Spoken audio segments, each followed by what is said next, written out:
And she commented she knew Ethan in elementary, or she knew your son in elementary school, correct? Correct. And she said, she testified obviously already about recognizing him. Did that surprise you? No. She also mentioned something about emails with you. Do you recall having email exchanges with her? There is one regarding his report card, getting additional help in math.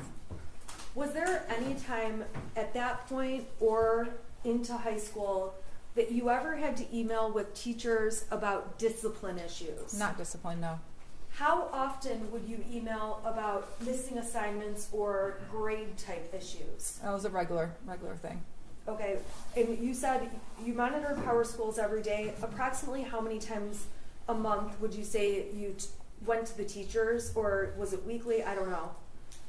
It would be, I wouldn't say it was on a regular basis, but when it happened, it was a series of messages. He'd be struggling in geometry, and so me and the teacher would message back and forth quite a bit, and then he started getting better and it was die off. So it was sporadic, but it was a lot when it happened. Now, we saw pictures of your house. Yes. How did you feel about seeing those pictures? Horrible. Okay, why is that?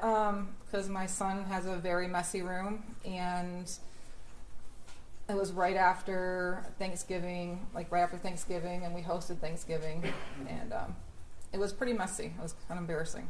Okay. Really embarrassing. Explain the 2-bedroom thing, or what was going on with that. My son, he had 1 bedroom, and it got out of control. And every time I go to clean it, I just shut the door. I just didn't want to deal with it. So then I told him he could just use the guest bedroom until I could get his room deep cleaned. The day before Thanksgiving, I was deep cleaning because we have people over every Thanksgiving, and my intention was to clean both rooms, but I caught my oven on fire in the self-clean mode. So instead, I had the fire department out and everything. So instead of getting his rooms clean, I was scraping out the black charcoal stuff inside your oven so I could cook dinner the next day. But yeah, he was in a 2nd bedroom because I didn't want to clean his room anymore. It was enough. Did you have any plans to do anything with all that stuff? Yeah, we're going through a lot of stuff because he outgrew a lot of the clothes and the shoes.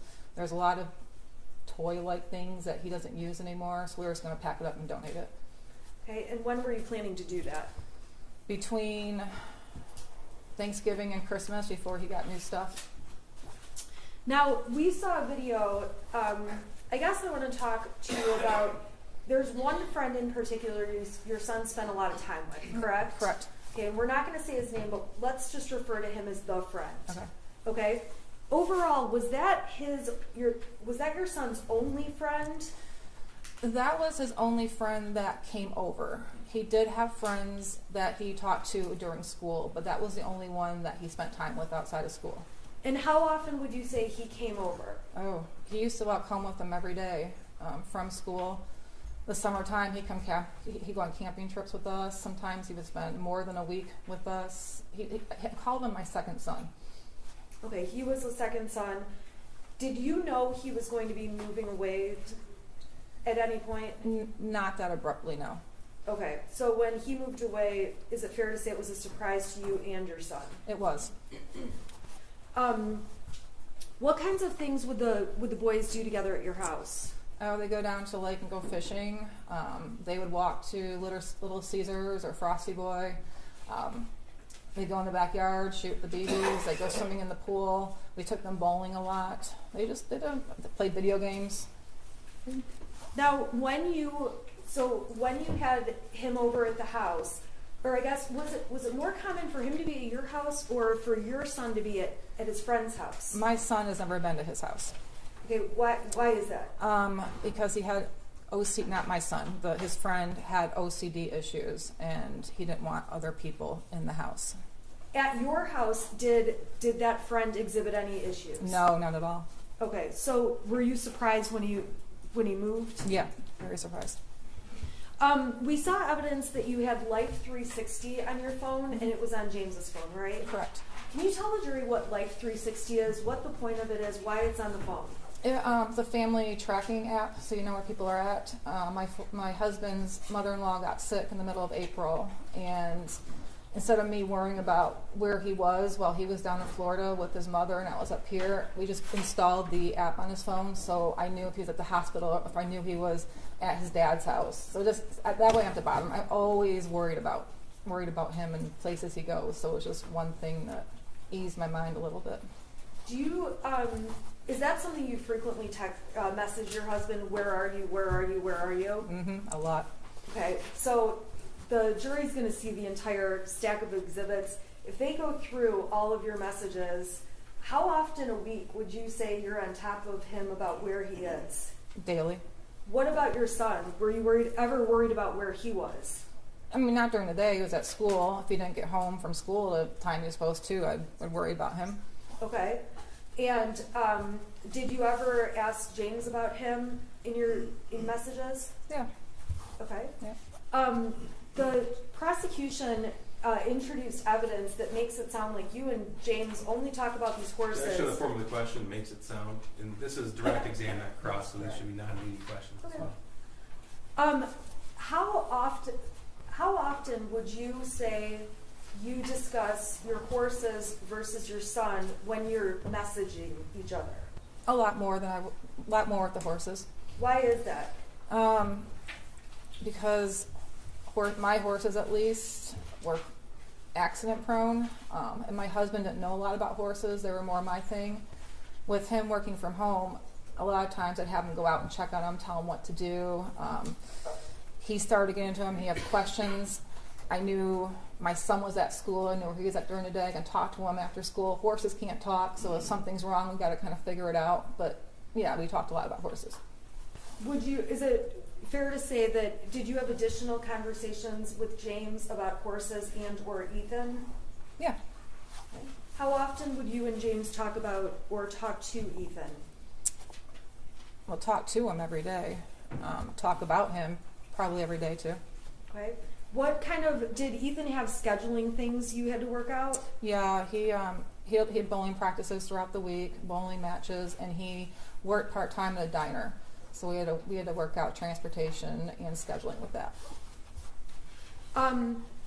In terms of your relationship with your son, how did you think your relationship was? I thought we were pretty close. We would talk. We did a lot of things together. I trusted him, and I felt like I had an open door and he can come to me about anything. I mean, I felt as a family the three of us were really close. Okay, you're getting a lot of, no, it's okay. You're getting a lot of redness here. Is that normal? Yes, because I'm talking in front of people and my nerves act up. So I get splotchy and I might break out in hives, and I apologize. Okay, but you are okay? Yeah, I'm fine. Okay. So with regard to your son, did you ever go through his text messages, go through his bedroom? What kind of a parent were you in terms of going through those things? I did not go through his text messages. I didn't have a reason to. His bedroom I would go through when I clean it. When I come across things, I look through it to see if it was something I needed to keep or throw away. But I never went through his text messages. What about, you did say you went through his grades. Correct. Did you end up having discipline issues with him? A couple of times we did, yes. What kind of things would those be over? Missing assignments in his grades. Okay. Well, any other things that were discipline issues? No. At school or at home? No.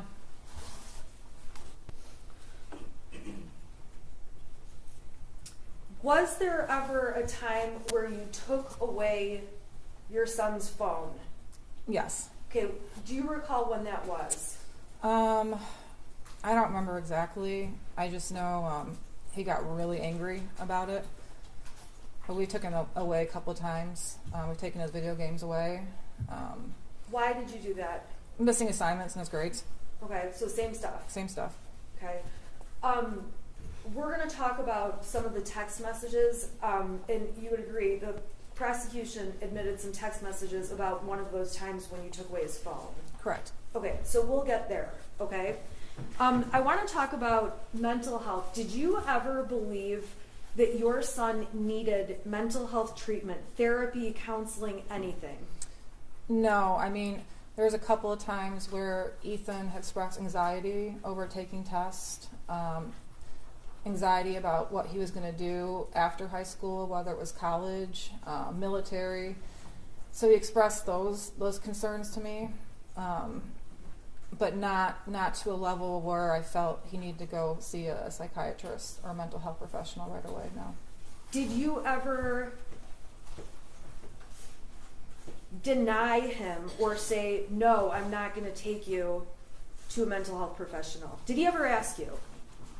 No, I mean, one time when he was talking about what he wanted to do for his future, I don't know, he was feeling really down about it, stressed. My husband did call his school counselor to try to talk to him because I do a lot of future academic planning with the tech school. Was that a mental health issue? No, it was more or less addressing what was upsetting my son at that time. Okay, and what was upsetting him? The fact that he didn't know what he wanted to do. His grades weren't that great, so he was stressed out about getting into college. He was just having a hard time with his future goals. Was there ever a time he was considering military? He talked about it, yes. Okay. Any other things that he talked about? He wanted to go into video. He wanted to design video games. He wanted to own his own car shop, like not be the mechanic, but own the shop that mechanics worked at. But that was about it. Okay. Were there other kinds of health treatments you did get for him? Like, did you take him to the doctor? Yeah. How often or for what? When he got sick, if it was obviously, during COVID it was different because every little thing I freaked out about, so we'd take him to get a COVID test or take him to the doctors. But growing up, it would just be if he had a headache that persisted for longer than a week. But most things are nothing serious. Did he have insurance? Did you have insurance coverage on your son? My husband did. Okay, always, or were there times where you didn't? All the way up through October of 2021 when my husband lost his job.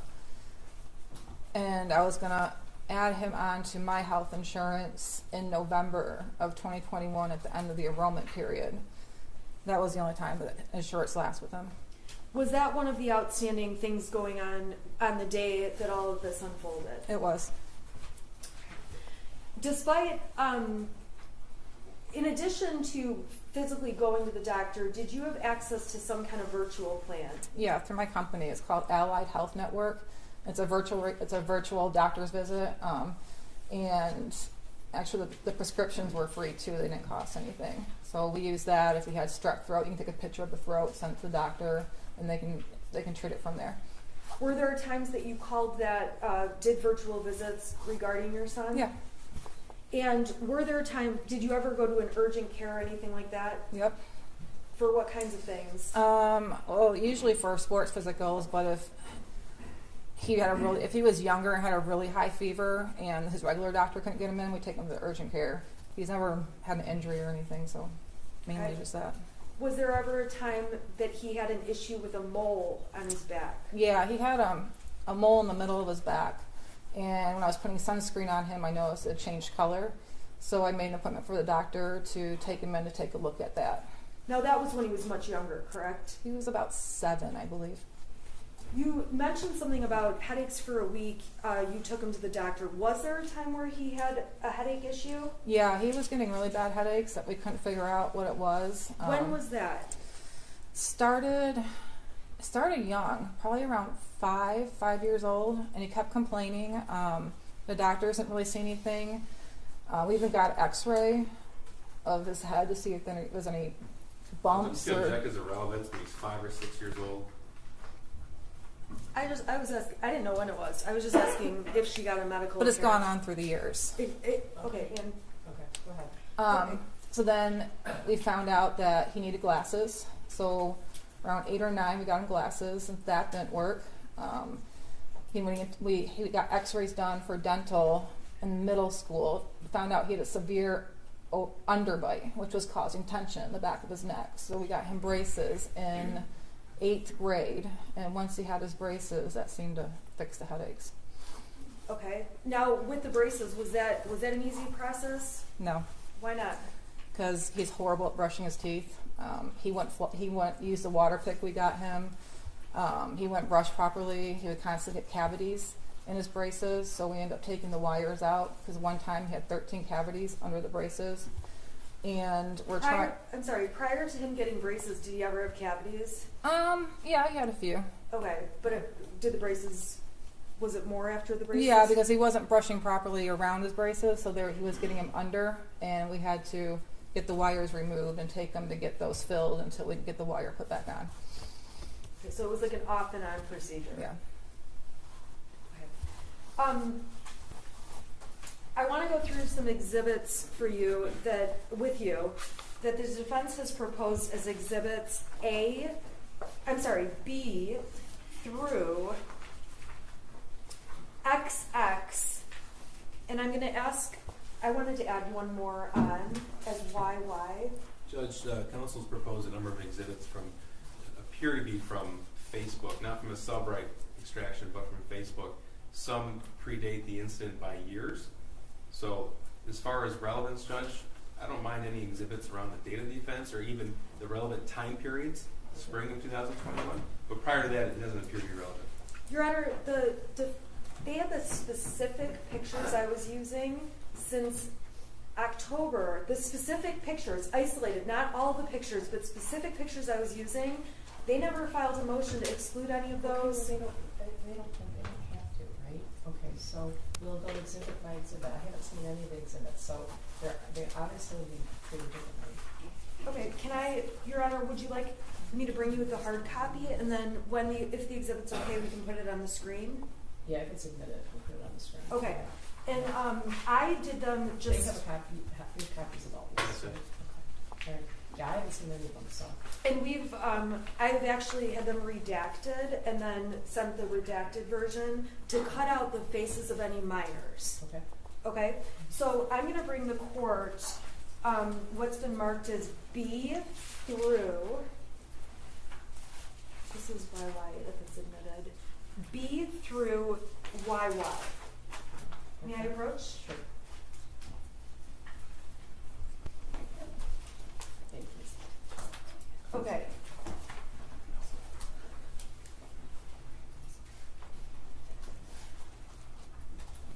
Now B is I have a little bit of a problem because I was going to have my client hold those, so I don't put them on the screen. Because I don't know which ones, if any, the prosecution will stipulate to. So I can give these to her. okay, so the first proposed exhibit is B. It's several pages. It shows thumbnails throughout the years so the jury can see the variety of things posted on. Because the prosecution introduced text messages. How many pages is B? I believe it's 14. They're just like thumbnails. I'm not going to go through each thumbnail either.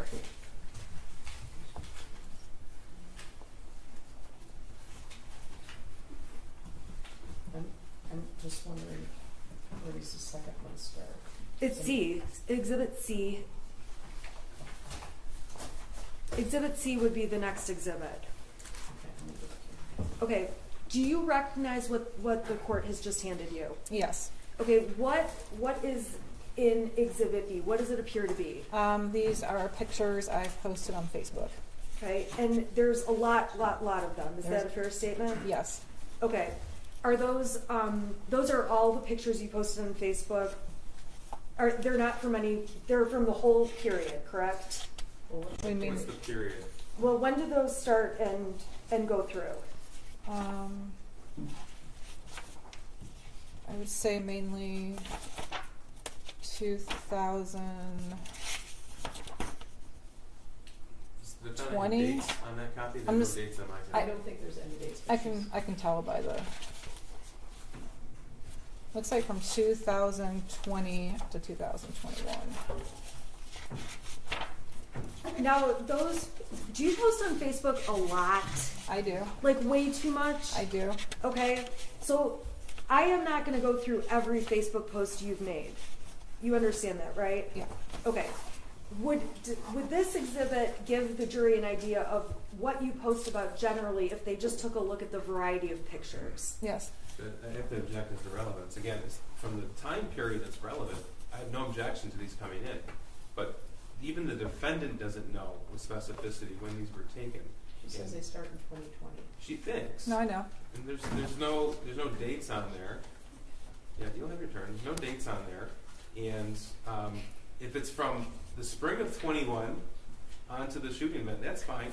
Your Honor, That's the the time we talked prosecution has about. made it sound like... You specifically asked that you guys not talk at the same time. Sorry, Yeah. I did. All right, so So B appears to be a thumbnail version of pictures. The rest of the exhibits are pictures with dates next to them. okay. And that might be the best way to go through which ones are from the right date and which ones aren't. Okay, well, date-wise, this happened November 30th, 2021, That's right. and things have been put into evidence with regard to the defendant and the shooter as early as April of 2021. March. Okay, so Yeah. Your Honor, I believe they've gone back longer in terms of some of the testimony that's come out. well, I guess I was going to say that. So I don't think that the pictures starting in 2020 are that remote. I don't know if there's any. I don't know if there's anything amongst those pictures that is particularly problematic. It's hard to look at them all, but the time frame in and of itself, I think, is appropriate. Well, there are some, just so the court's aware, there's 20 posts from 2017, 2019. Wait, what Those is are this? those are in the following ones where I did picture by picture. So those will go through after this exhibit. This exhibit B. Is 2020 and 2021.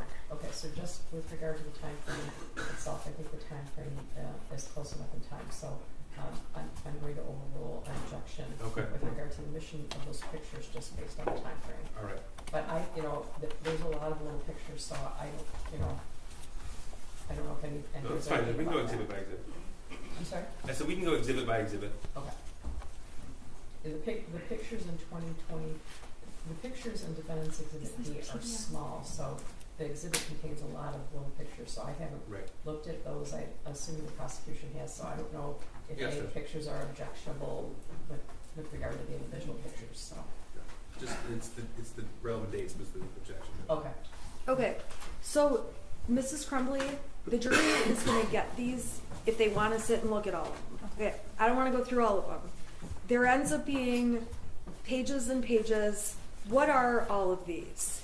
The ones that are on the screen right now is Christmas of 2020 with the 2 white dogs and us posing in front of the Christmas tree. I'm just trying to get like an over idea of topics that are in the photos. Animals, us going on vacations at the Sleeping Bear Sand Dunes, Leelanau, camping, holidays, more camping, horses, garden, my home stuff, cooking,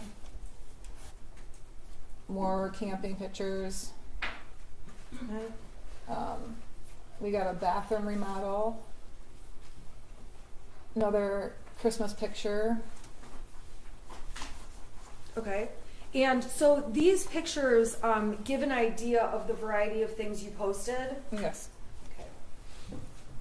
So if your Facebook messages appear to have more discussion of horses, how would you characterize the amount of horses on Facebook compared to the rest of your life?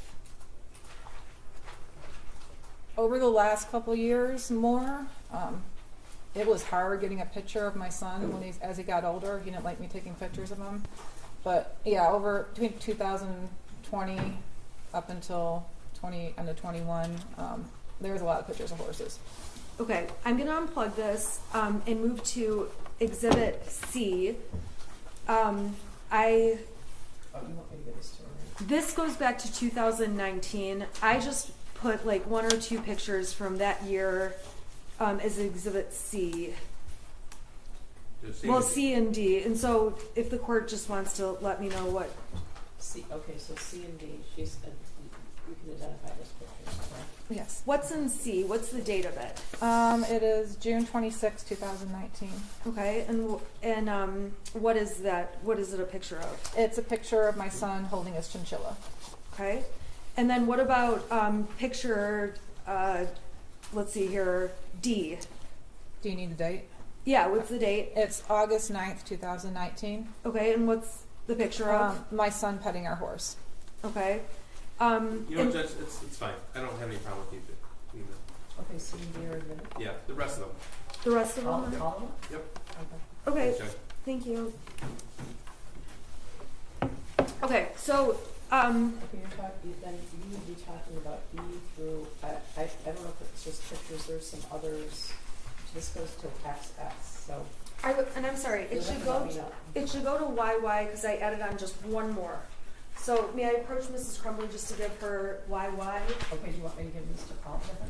Yes, and then Okay. we'll just go through each one. Do you agree with all these exhibits, or just these? Yes, we just need the dates identified, that's all. We'll put Okay. those on the record. Well, I'm not gonna hand them to her if I need to look at them first, so. I think they're not objecting to any of them, are they? No, Okay, no. okay.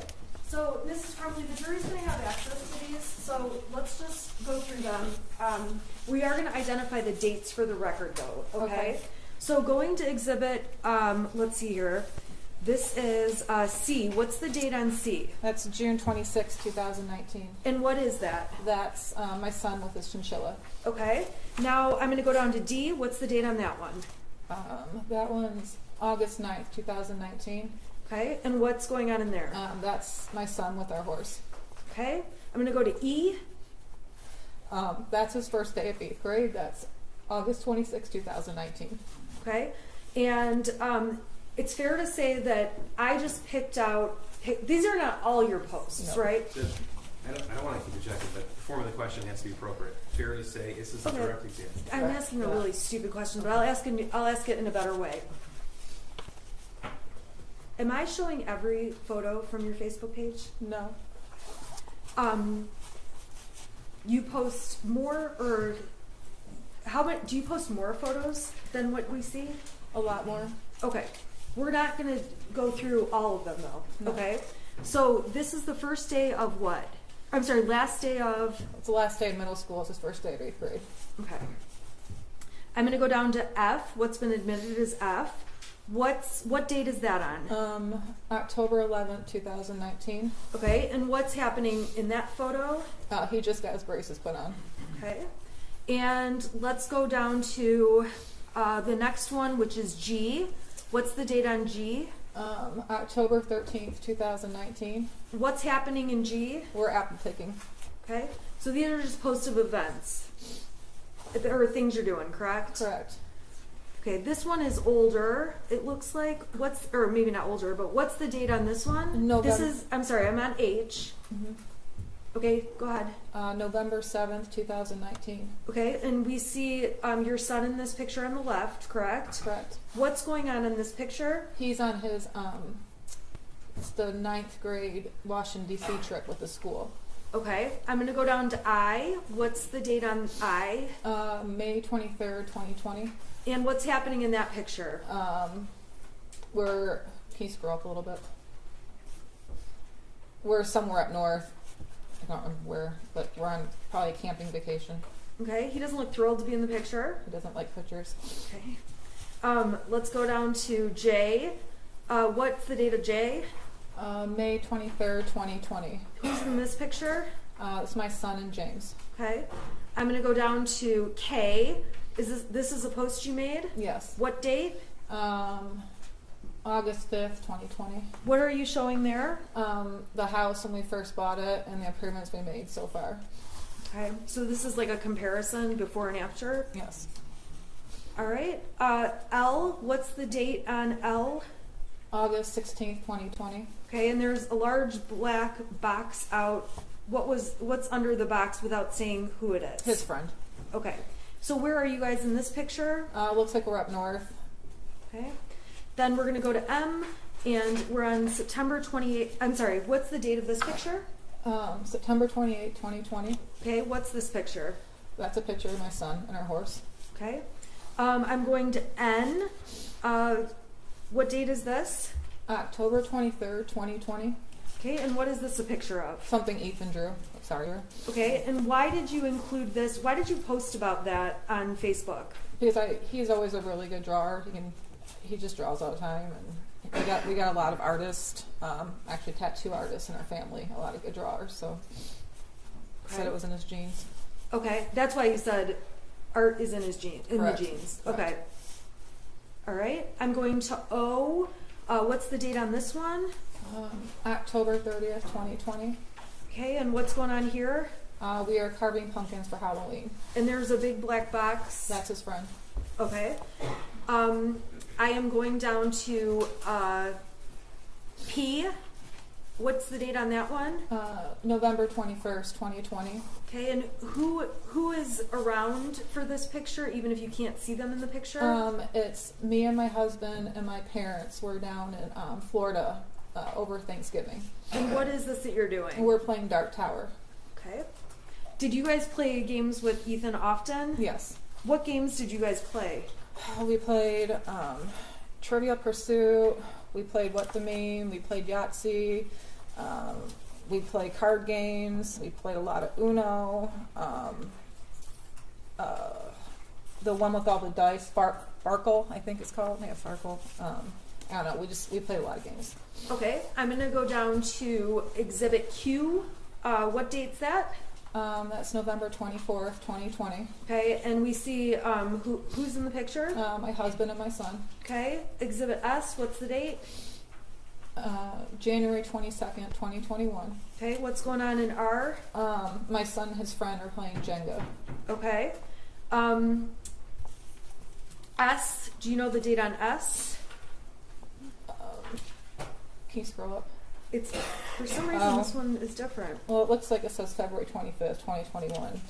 And what's going on here? What's happening in February of 21? They're at a bowling match. Okay. Now let's go down to T. What's the date on T? February 26th, 2021. And what's happening here? My stepdaughter came up and visited from Florida, and that's my son with his arm around her. Okay. And with these photos, again, are there, on your real Facebook profile, are there more photos, or is it just what we're seeing? There's more. Okay. So what's the date on this exhibit U? May 15th, 2021. Okay, and what's the point of this post? There's a couple pictures. I was showing our backyard improvements that we've done since we bought the house. Okay. And then let's go to V. What's the date on V? May 16th, 2021. What are you showing here? Our garden. Okay.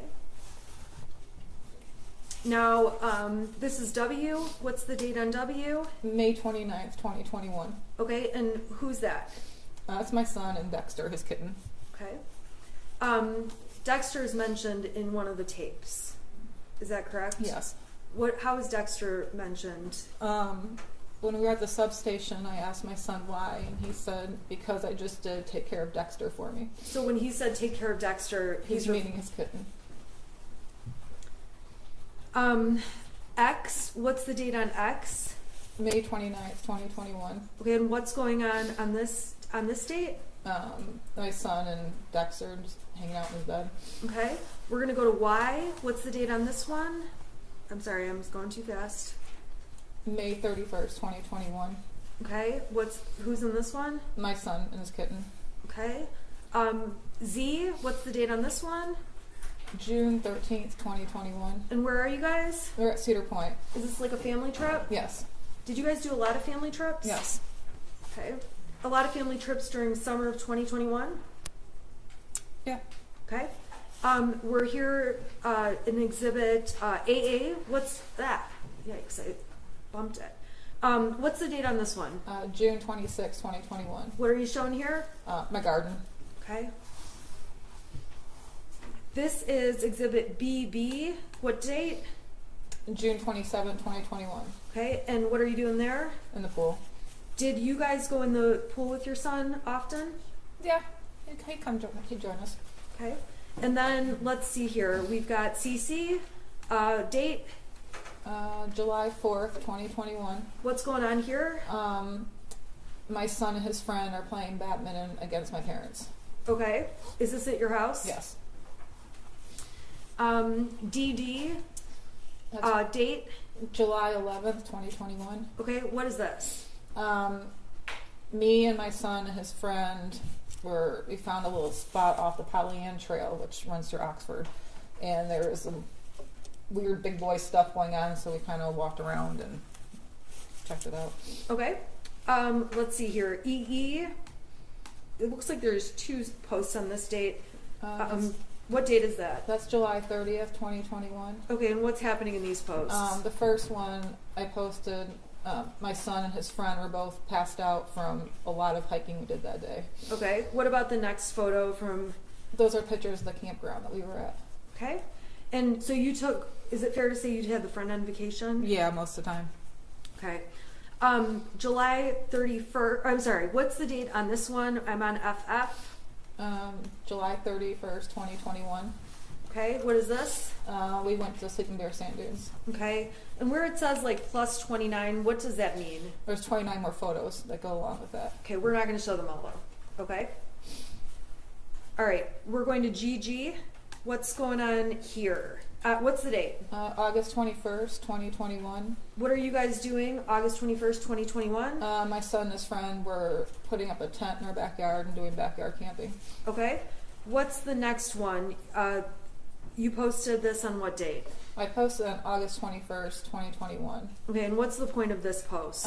It was a memory from 3 years ago of my son, his friend, with our horse, and I was pointing out to my son's friend's mom that they were so small 3 years ago. Okay. What about this one? What's the date on, let's see here, August 25th, 2021. Okay, what's this? That's his first day of school. Okay, what grade? 10th grade. And let's go to JJ. What's this date? August 29th, 2021. Okay, what's going on in this picture? Me and my son were taking a picture for his old football coach. I tagged him in it. This is the only picture he would take with me so he could say hi to his coach Rope. All right, what about date on this one, which is marked as KK? September 6th, 2021. And what's going on there? My son's leash training his kitten. Do cats ever walk on a leash? It wasn't successful. Okay. Next picture, LL. What's the date? September 18th, 2021. Okay, and what are you doing here? We rented a houseboat for the weekend, and my husband and I are walking around the outside on the dock and was sneaking pictures of the boys inside the houseboat playing card games. Why were you sneaking pictures of them? Because they wouldn't let us take any pictures of them. Okay. Typical teenagers. All right, MM. What's that date? September 18th, 2021. Okay, and what were the photos here?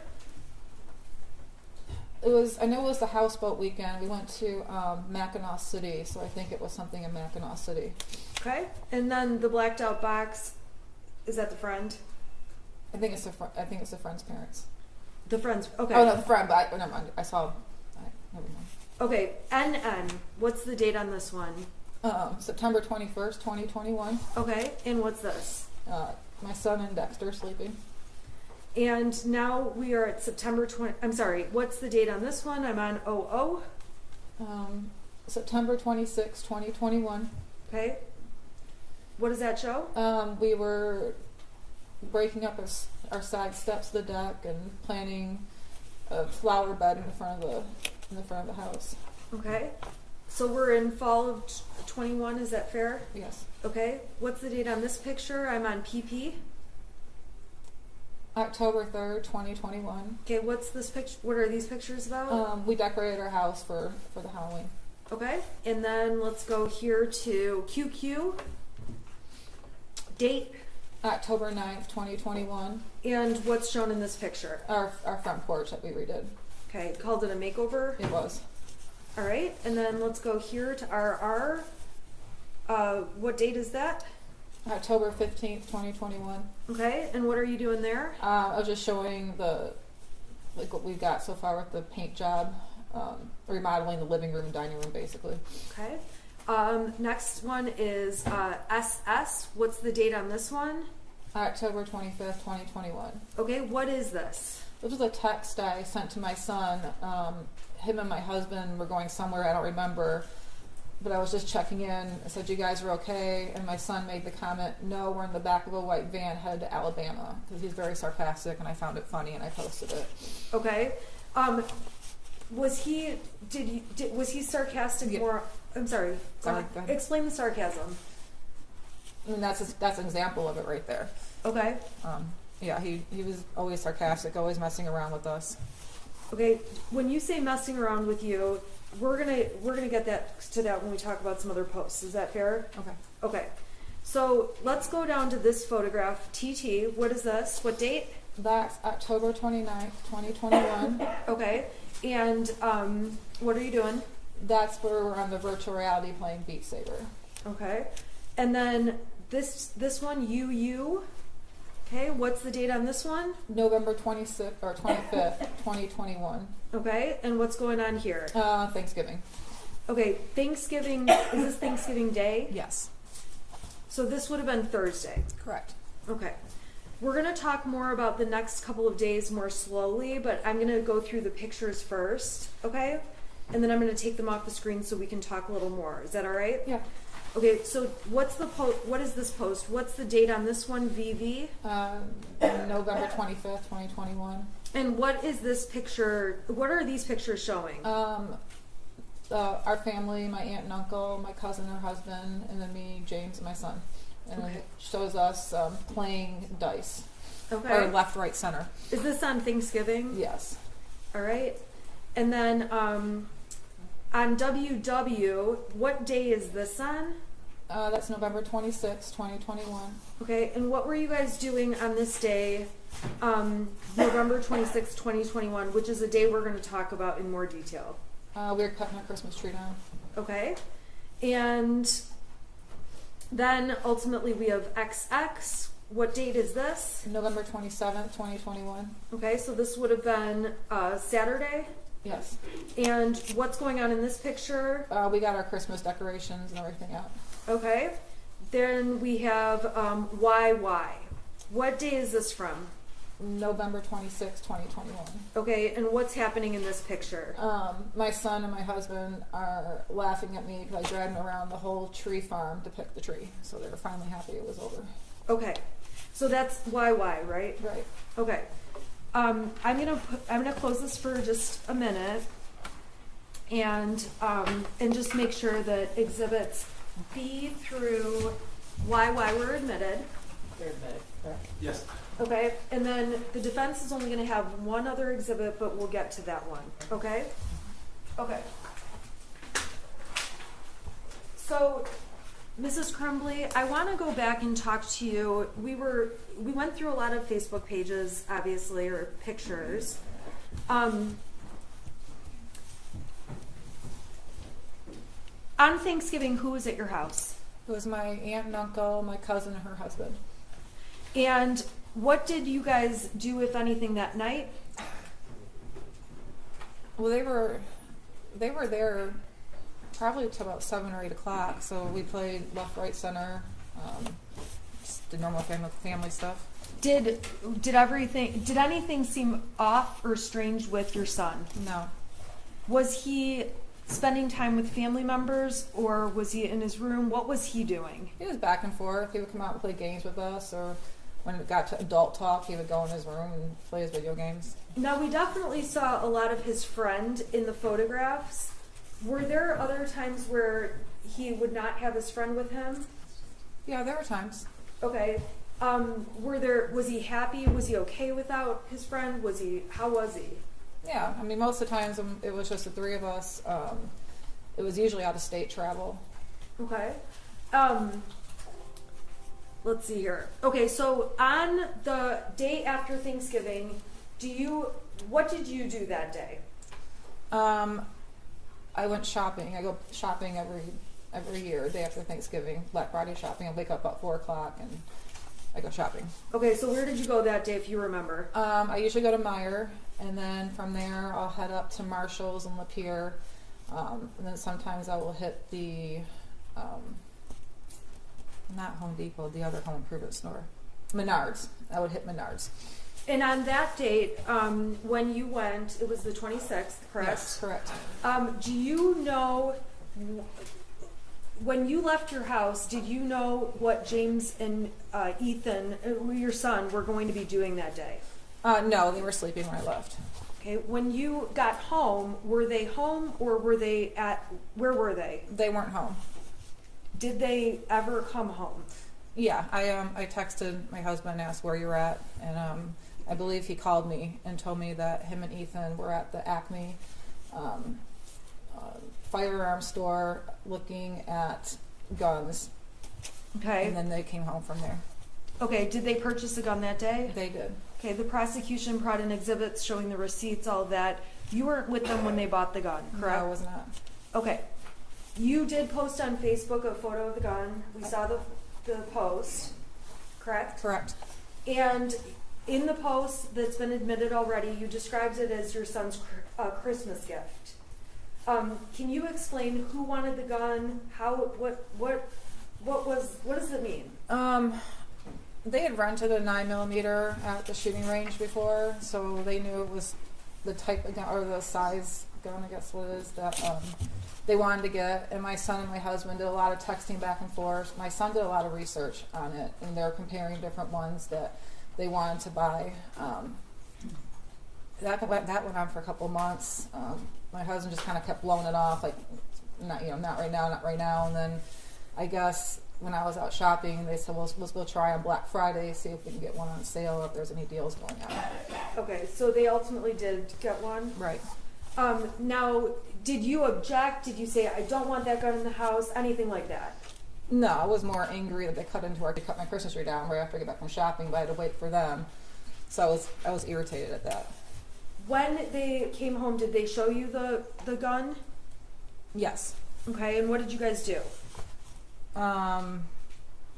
They just showed me it was on the kitchen counter, and then my husband put it up, and we went to the Christmas tree farm. What do you mean by put it up? He put it back in the case with the cable lock and that in the bedroom. Okay, let's talk about just guns overall. This jury needs to understand some details, okay? If I ask a question you don't know what I'm talking about, let me know. Because Okay. Are guns your thing? Not really, no. Okay, but do you have awareness about guns within your home? I do. Okay, who is responsible for storing the gun? My husband is. Okay, explain why you say he's responsible for that role. I just didn't feel comfortable being in charge of that. It was more his thing, so I let him handle that. I didn't feel comfortable putting the lock thing on it. I just rather not let him do it. And I think in one of the messages that was admitted with Brian, you called it a string lock. Yeah, Okay, do you understand now it's a cable lock? I do. Okay. So, were there ever any times where you would take the cable lock off or put it on? No. Now, there were, prior to buying that gun, did James own any other guns? He did. How many? 2. And by 2, the jury has seen the Derringer and the Kel-Tec. Were those the other 2? Correct. Okay, so those are the other 2 guns. How were those stored? They were stored in a safe. Okay, and was that different than the 9mm? It was. Okay, explain to the jury the difference. We had a gun safe, so when they bought the 2 other guns, they transported the 2 other guns into the gun safe, and then everything else, well, I don't know.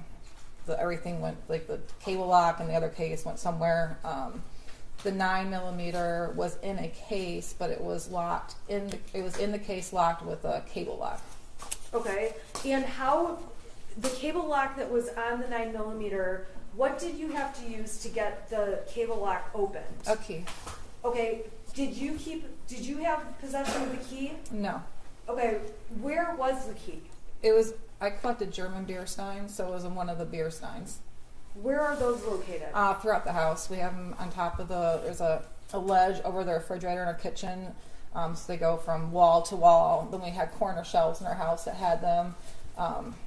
We had a lot.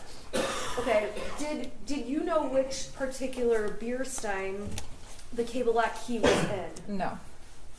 Do you know if your son knew which beer stein it was in? No. What about ammunition for the 9mm? Was there any bought on the 26th when the weapon was purchased? No. Okay, so that day, we saw, obviously, your Facebook post. You describe it as your son's gift. Did he have free access to that gun? No, it was for him to use at the shooting range only. Was he allowed to take it out? Not without my husband around. Did he know where it was kept? My husband hid it usually in our bedroom in different spots. Okay, what was the intention of hiding it? That's just what you're supposed to do. Okay, and when it was hidden, was it locked in any way? It had the cable lock on it. Okay, and you again testified about the key being in a beer stein? Correct. Would the beer stein be right by the cable lock? Or? No. Okay, so where would the beer stein be? It would probably be in one of the ones in the kitchen. Okay, so the key's out there, and then you've got did you know where the gun was hidden in your room on November 26th when you put it away? No. Okay, on November 27th, we saw the whole video of you going to the shooting range with Ethan, correct? Or with Correct. your son, correct? Correct. Okay, on that day, we see in the video that you carry the gun case into the gun range, right? Correct. Okay, how did the gun get to the gun range? Well, my husband had got it ready for me and put it in the back of my car, and What I does that mean, got it ready for took you? the cable lock off, put I guess I put the magazine things in the case and put it in the back of my car, and then I drove with my son to the shooting range with the gun in the back of my car. That's how it got there. Okay, did you see him or watch him take the cable lock off that day? No. Why not? I think I was just doing something else. I didn't pay attention. Okay, so when you got to the gun range, we saw in the video you carry it to the counter. Is that accurate? Yeah. Okay, the jury's seen all this, 5 bullets, and then you guys go shooting, correct? Correct. Okay, we obviously see you and your son. That shows the whole experience while you're there. Correct. Okay, so while you're there, how interested were you in shooting that weapon? I shot it a couple times. I don't know. Shooting's kind of boring. I'm more like skeet shooting, where actually something's going on. So I shot it a couple times, and he did the rest. Okay, and did you end up posting something about it being a Mother's-Son Day? I did. How did you feel about that day?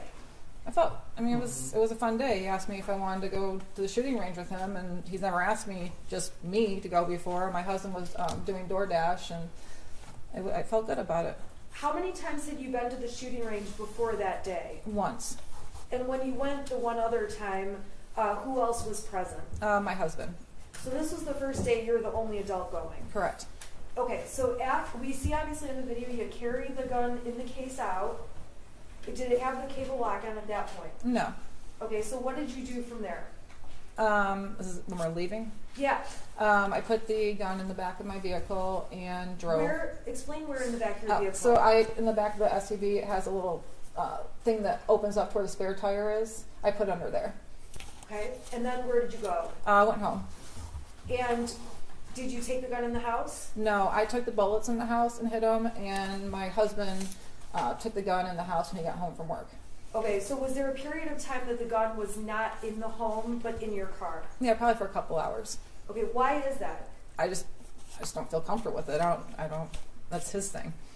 Okay, so on that Saturday, it was left in the vehicle, and your vehicle was locked. Correct. Do you know if the gun was brought into the house and put away? Yes. Okay, how do you know that? My husband told me. Okay. Yep. Did you watch him do anything in terms of putting it away, or if you didn't, just let me know. No, I didn't. Okay. the next day is Sunday, correct? Correct. And on that day, was there any, do you recall any issues with the weapon, any issues with the gun? No. Okay. Now, when the next day is Monday, is that right? Correct. Okay. What did you do on Monday? I went to work. Okay. And on Monday, we heard the voicemail you got. Is that accurate? Yes. Describe for the jury overall what happened or what you were dealing with that day. I received a voicemail on my phone while I was at work. It was Pam Fine, one of the school counselors, calling to let me know that my son was looking at bullets in class. She let me know that they had a meeting with my son and that he said what he was doing was wrong, admitted responsibility. They gave him an example about teachers, even they brew beer at home, shouldn't be looking it up in school, and it was kind of upbeat. And then she ended up with, he understood. He went back to class. Just want to let you know. If you have any questions, please give us a call. Have a good holiday. Okay. And on that date, did you call Miss Fine back? No, I did not. What was your reaction to getting that message? I mean, it was pretty black and white. I mean, she said what happened. They seemed like they solved the problem, and I didn't have any questions. Okay. So on that date, did you end up saying anything to James about it? I believe I did. Did you say anything to your son about it? I did. What did you? And I think we saw text messages. You said, next time, don't get caught. Yeah, I said seriously looking at bullets in school, and then he went through a long couple of texts about teachers looking at his stuff, and he was worried about who was going to get in trouble. And then I said, next time, don't get caught. What did you mean by that? So there's an ongoing thing in our house. Someone always asked me the trouble I would get in high school because I was a little bit of a troublemaker because I always got caught. Like all my friends could be doing the same thing and I'd be the one to get caught. So it was kind of referencing to that. Okay. So you said that, and did you feel you had to discipline him or do anything beyond talk to him about it? No, we talked. I listened to the voicemail and that was that. Okay. Now, I'm going to go back for a couple minutes to talk to you about some exhibits the prosecution introduced from earlier in the year, okay? So I'm going to start with what's been admitted as exhibits 155 through 160, okay? I'm going to pop them up on the screen and we're going to just talk about each one briefly. So I'm going to go to 155.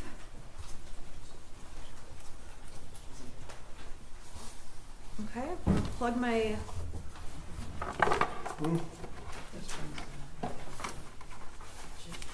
I'm sorry, it's not. I have to plug it in. Okay, so I'm going to start with 155. Okay, this was already admitted, so we're not going to belabor this. Okay.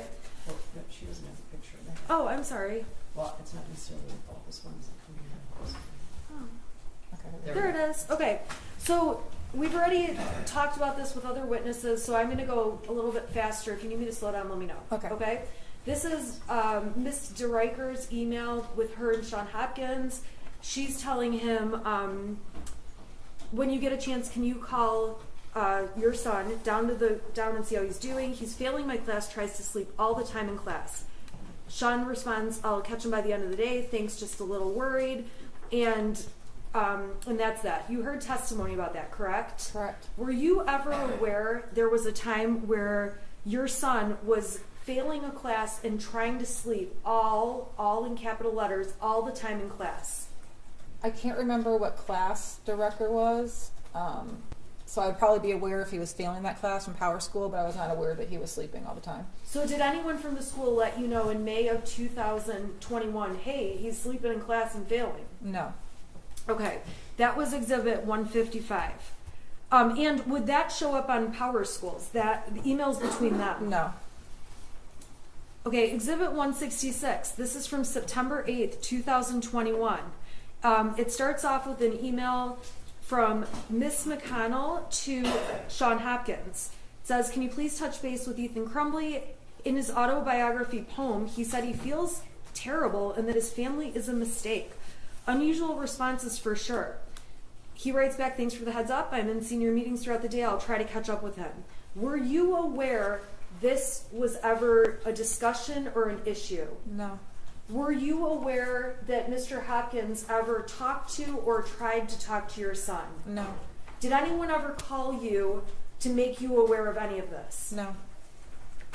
If you heard this, how would you react, or what would your reaction be? I'd be definitely concerned why he feels like his family's a mistake and he feels terrible. So that would be a concern to me. Okay. So this is something you were unaware of. Correct. And in fact, when did you find out these emails existed? When we started getting discovery. Okay, so in this case. Correct. All right, so I want to go to 157. This is on November 10th of 2021. This is Miss McConnell sends Sean a message. Ethan Crumbley is having a rough time right now. We may need to speak with you. Sean writes back, I'm sorry I was in a meeting through the end of the day. I'll catch up with him. Were you ever made aware that there was some issue on November 10th where your son was having a rough time? No. Did anyone from the school ever let you know? No. Did you ever see anything like this prior to us getting materials in this case? No.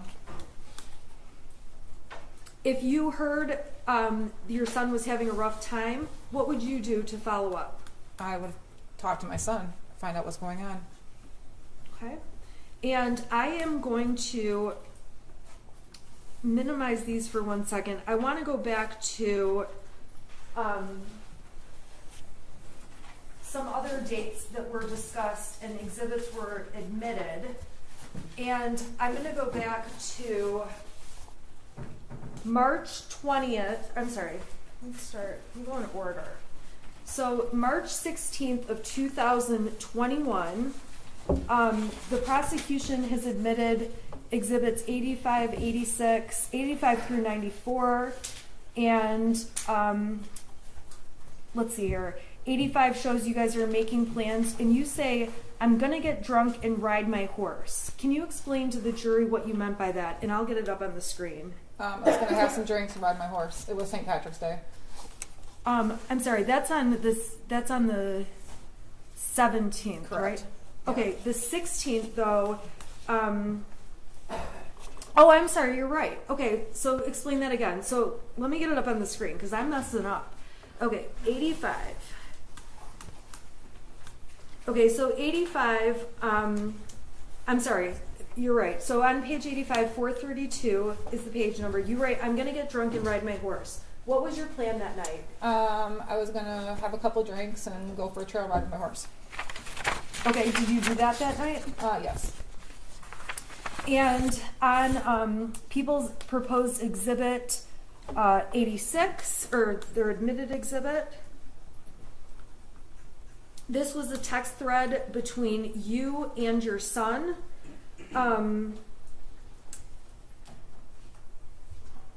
Let's see here. This is a text where the prosecution admitted to show that your son texted you, okay, the house is now haunted.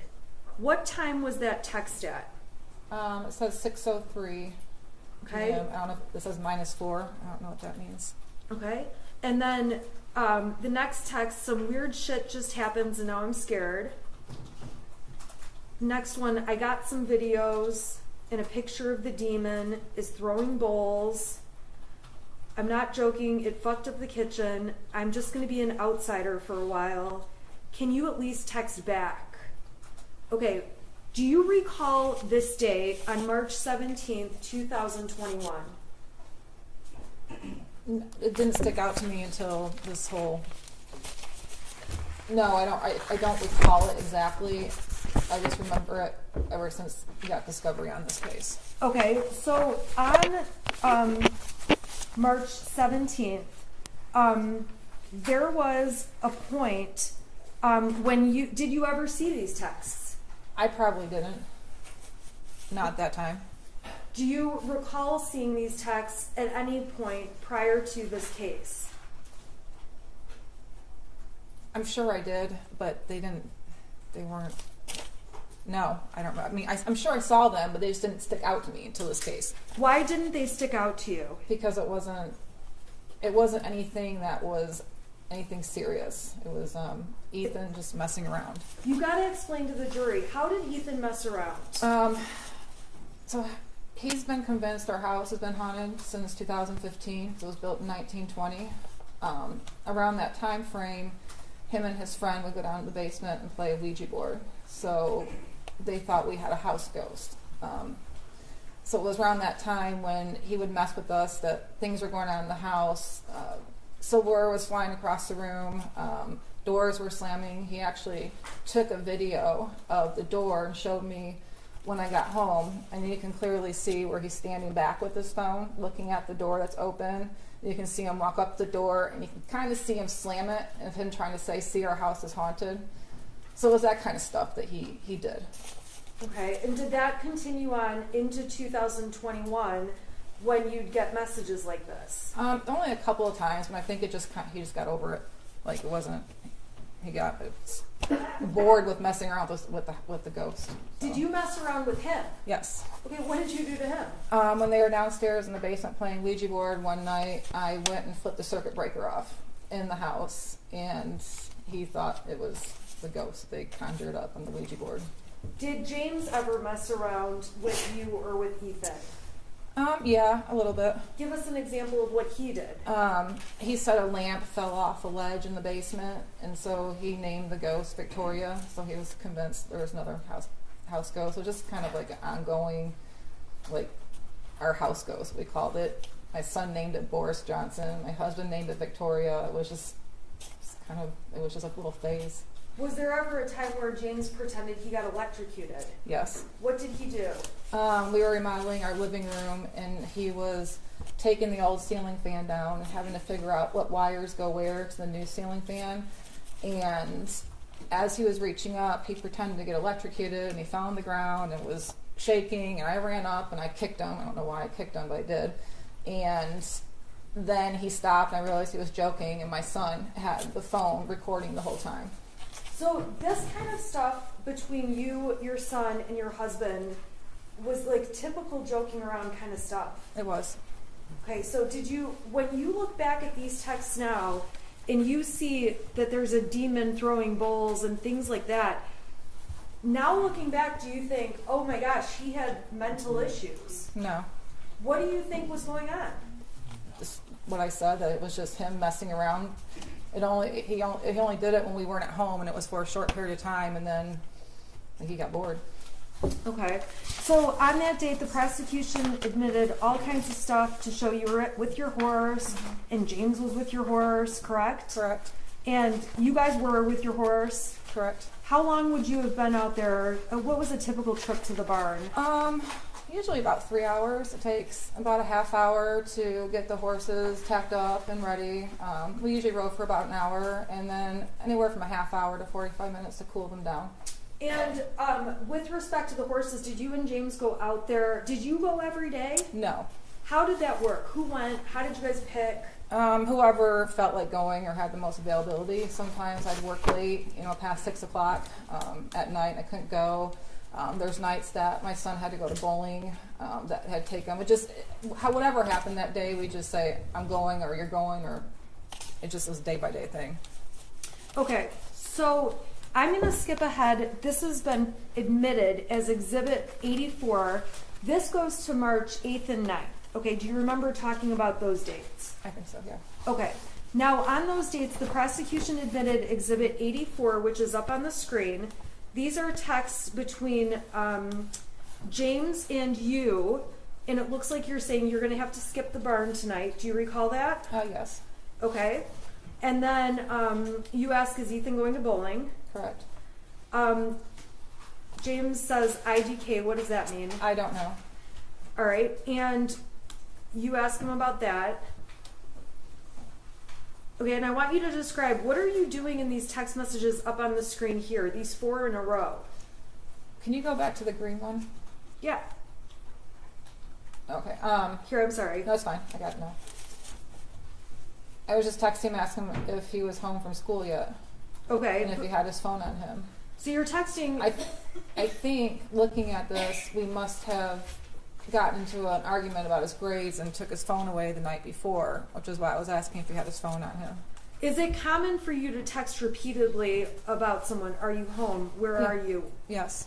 Okay, so in your messages, is it fair to say we're going to see that a lot from you? Yes. Okay. Your husband wrote back, he does not get home till 3:16. Did you know what time Ethan got home every day? I knew it was after 3, like shortly after. I wasn't sure to the minute. Okay, well then you wrote, I told you to pick him up because he's upset and I don't want him to do anything stupid, god damn it. What did you mean by that? I don't know, just if he walked home, I was worried if like he was upset, he would just walk to Little Caesars or Frosty Boy and not let us know, and then I'd worry, or he'd take the route through, there's like some kind of woodsy area to get to the trail to our house, and there's some homeless people that live back in there. It was just more or less, I was just worried about him just not wanting to come home because we got an argument the night before. So when you say, I don't want him to do anything stupid, were you worried he'd hurt himself or anything like that? No. And James responds, dude, chill, he is fine, and I am trying to fucking work. Your next question, does he have his phone? Is that right? Correct. Okay. And then he says he won't answer while he's walking. The exhibit speaks for itself. And then you start up with, I'm seriously freaking out. Is he home yet? And then it looks like a blank message. Yeah. Why are you freaking out so much? Because he didn't tell me he was home. So, and I think he must have, I don't know, did something with work. I couldn't get a hold of him. So it was like, why can't I get a hold of you? Why can't I get a hold of anybody? Okay. Did this concern you ultimately that something happened that day, or did this get resolved? I think he just got home and that was it. Okay. Now, the next day, which would have been the 9th, you and James, we can agree, went to the barn together that day, correct? Correct. The prosecution provided a picture, GPS exhibits, phone data exhibits, correct? Correct. All right. On that day, we agree you guys are at the barn together. Correct. Okay. I'm going to go to the prosecutor's exhibit 82 that was admitted. Okay. And you send him a message to Ethan that says, where are you? Or Ethan sends you a message that says, I'm sorry. You send a message to Ethan saying, where are you? At 3:17 and 32 seconds, UTC -5, correct? Correct. All right. So then Ethan sends you all these texts. Can you get home now? I think that someone's in the house. Someone walked into the bathroom and flushed the toilet, left the light on. I thought it was you, but I came out, no one was home. There is no one in the house, though. Dude, my door just slammed. Maybe it's just my paranoia. But when are you going to get home? Okay, what was going on that day? So if you go back to the beginning of the thread. Okay. Is it the beginning? So you can see the time on there. That was the time I'd be driving home from the barn. And when I got home, he was asking me why I didn't answer the text, and he said the weird stuff was going on in the house again, and that was that. Okay, when you walked in, do you recall discussing these messages with him? It was mainly, I've been trying to text you, why don't you answer? And I told He him, said that, or you said that? he said that. Okay. And I told him I was driving home, I wasn't looking at my phone. So why weren't you looking at your phone, or what's going on with your, did you have a signal? Do you not have a signal? What's happening? I could have had a signal, I don't know. I probably just had my phone in the front seat of the passenger side and didn't look at it. Okay. When you're out at the barn, do you get every text that people send you? No. What's your signal like out there? I have Metro PCS, so it's not as good as somebody had AT&T and Verizon, but there's very limited spots at any barn I've been at where there's any type of signal. Usually you have to find the one spot you'll see everybody standing at talking on the phone, but it's not all over the barn. What about on the roads to the barn? So that barn we were at, it was between Oxford and Groveland area. So all those roads, once I passed the market, there's no signal until I got to a fire station. Then I have a signal, and then once I pass the fire station, I wouldn't have a signal. Then I hit a grocery store, I'd have a signal. Once it got past the grocery store, all the way to the barn, I had no signal. Looking back on these texts now from March 9th, okay, seeing him say, there's someone in the house, I think. Someone walked in the bathroom and flushed the toilet, left the light on. Do you think he was having mental issues that day? No. What do you think, what is your conclusion about these messages at this time? He was just messing with us. Okay.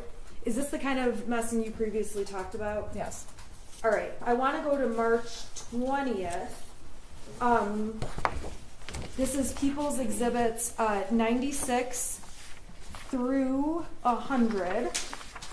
They established on this date you're out at the barn. This is you, yes? Yes. Okay.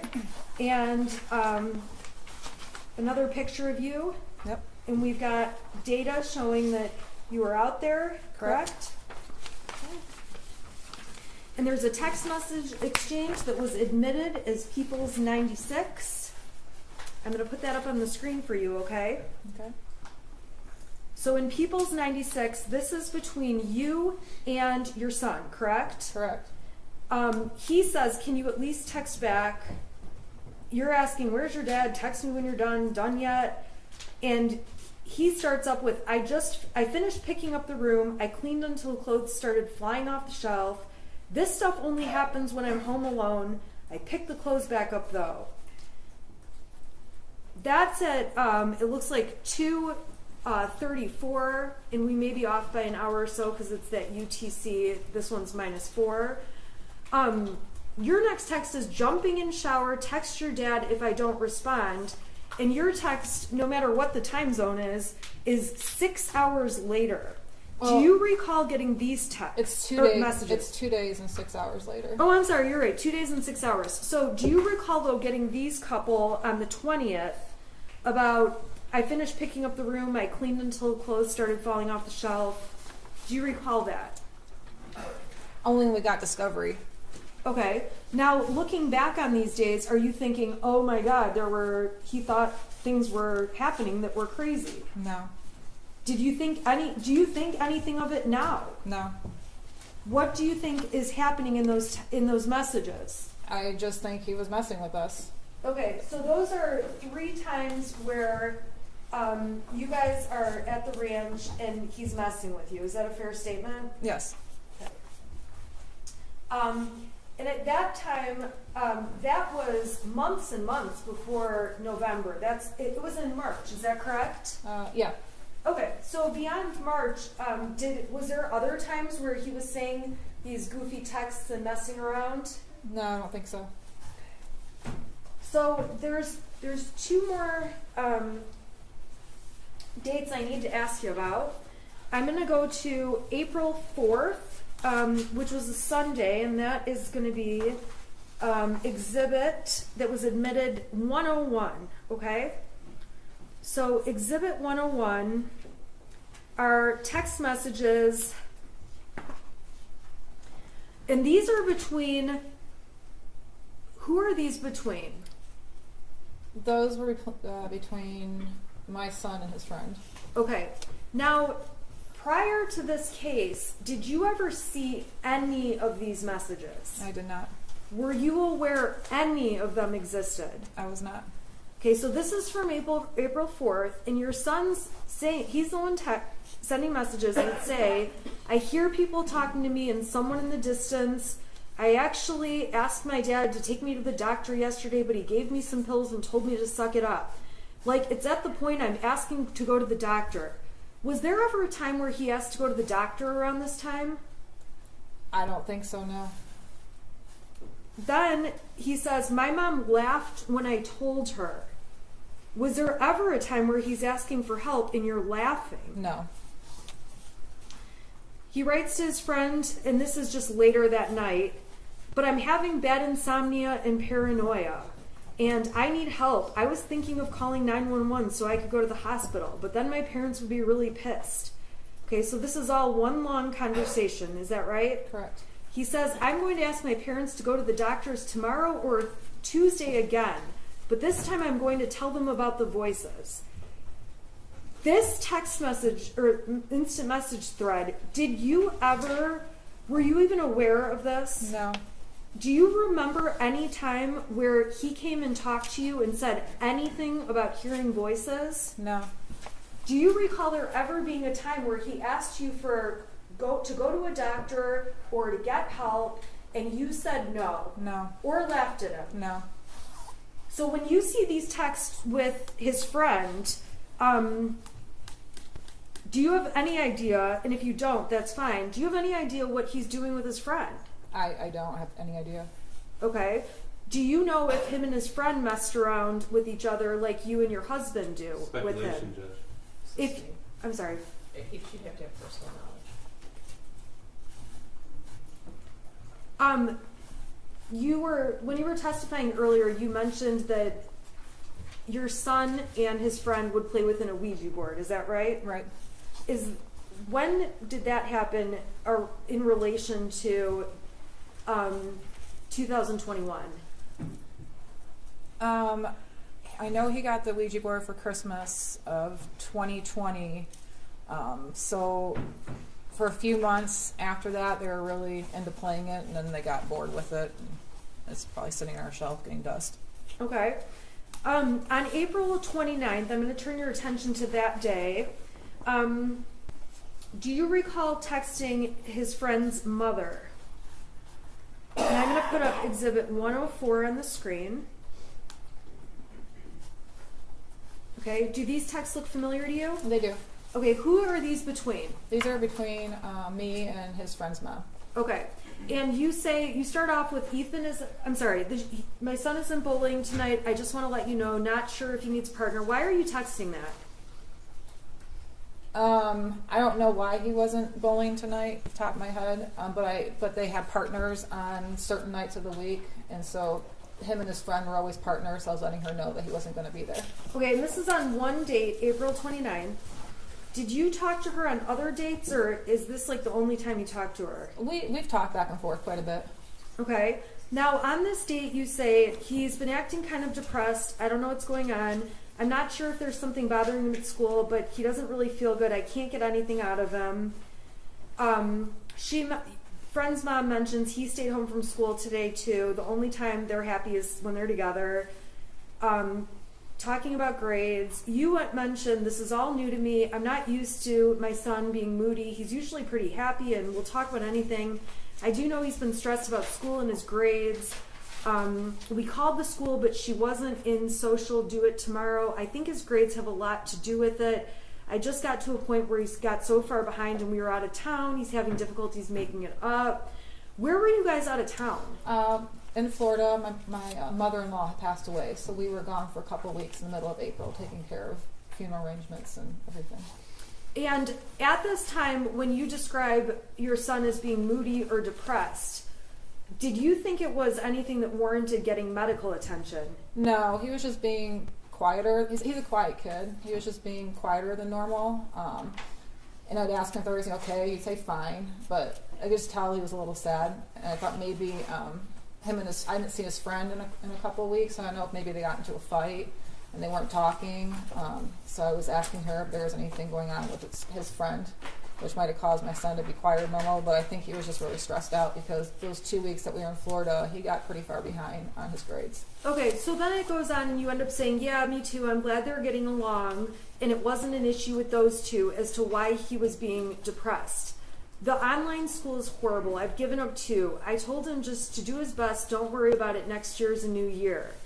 And then maybe if his friend is feeling better, he wants to come over to work, and then you're talking about shooting up a gun range in the backyard, correct? Yeah, targets. Okay. So did this issue of him feeling depressed or acting moody, this one period of time, did that go on or did that discontinue? It discontinued. I mean, it was a little phase. And he seemed to be fine. Him and his friends started coming over more. I think it was more or less his friend wasn't coming over as much, and he just seemed quieter than normal. And you guys were out of town. You had just been out of town for right. Yeah, and he just lost his grandmother, so that was sad too. Okay. All right, and then there was one other conversation that you had with his friend's mother that the prosecution introduced as Exhibit 105. I'm going to put that up, okay? So this is actually from let's see here. Starts off on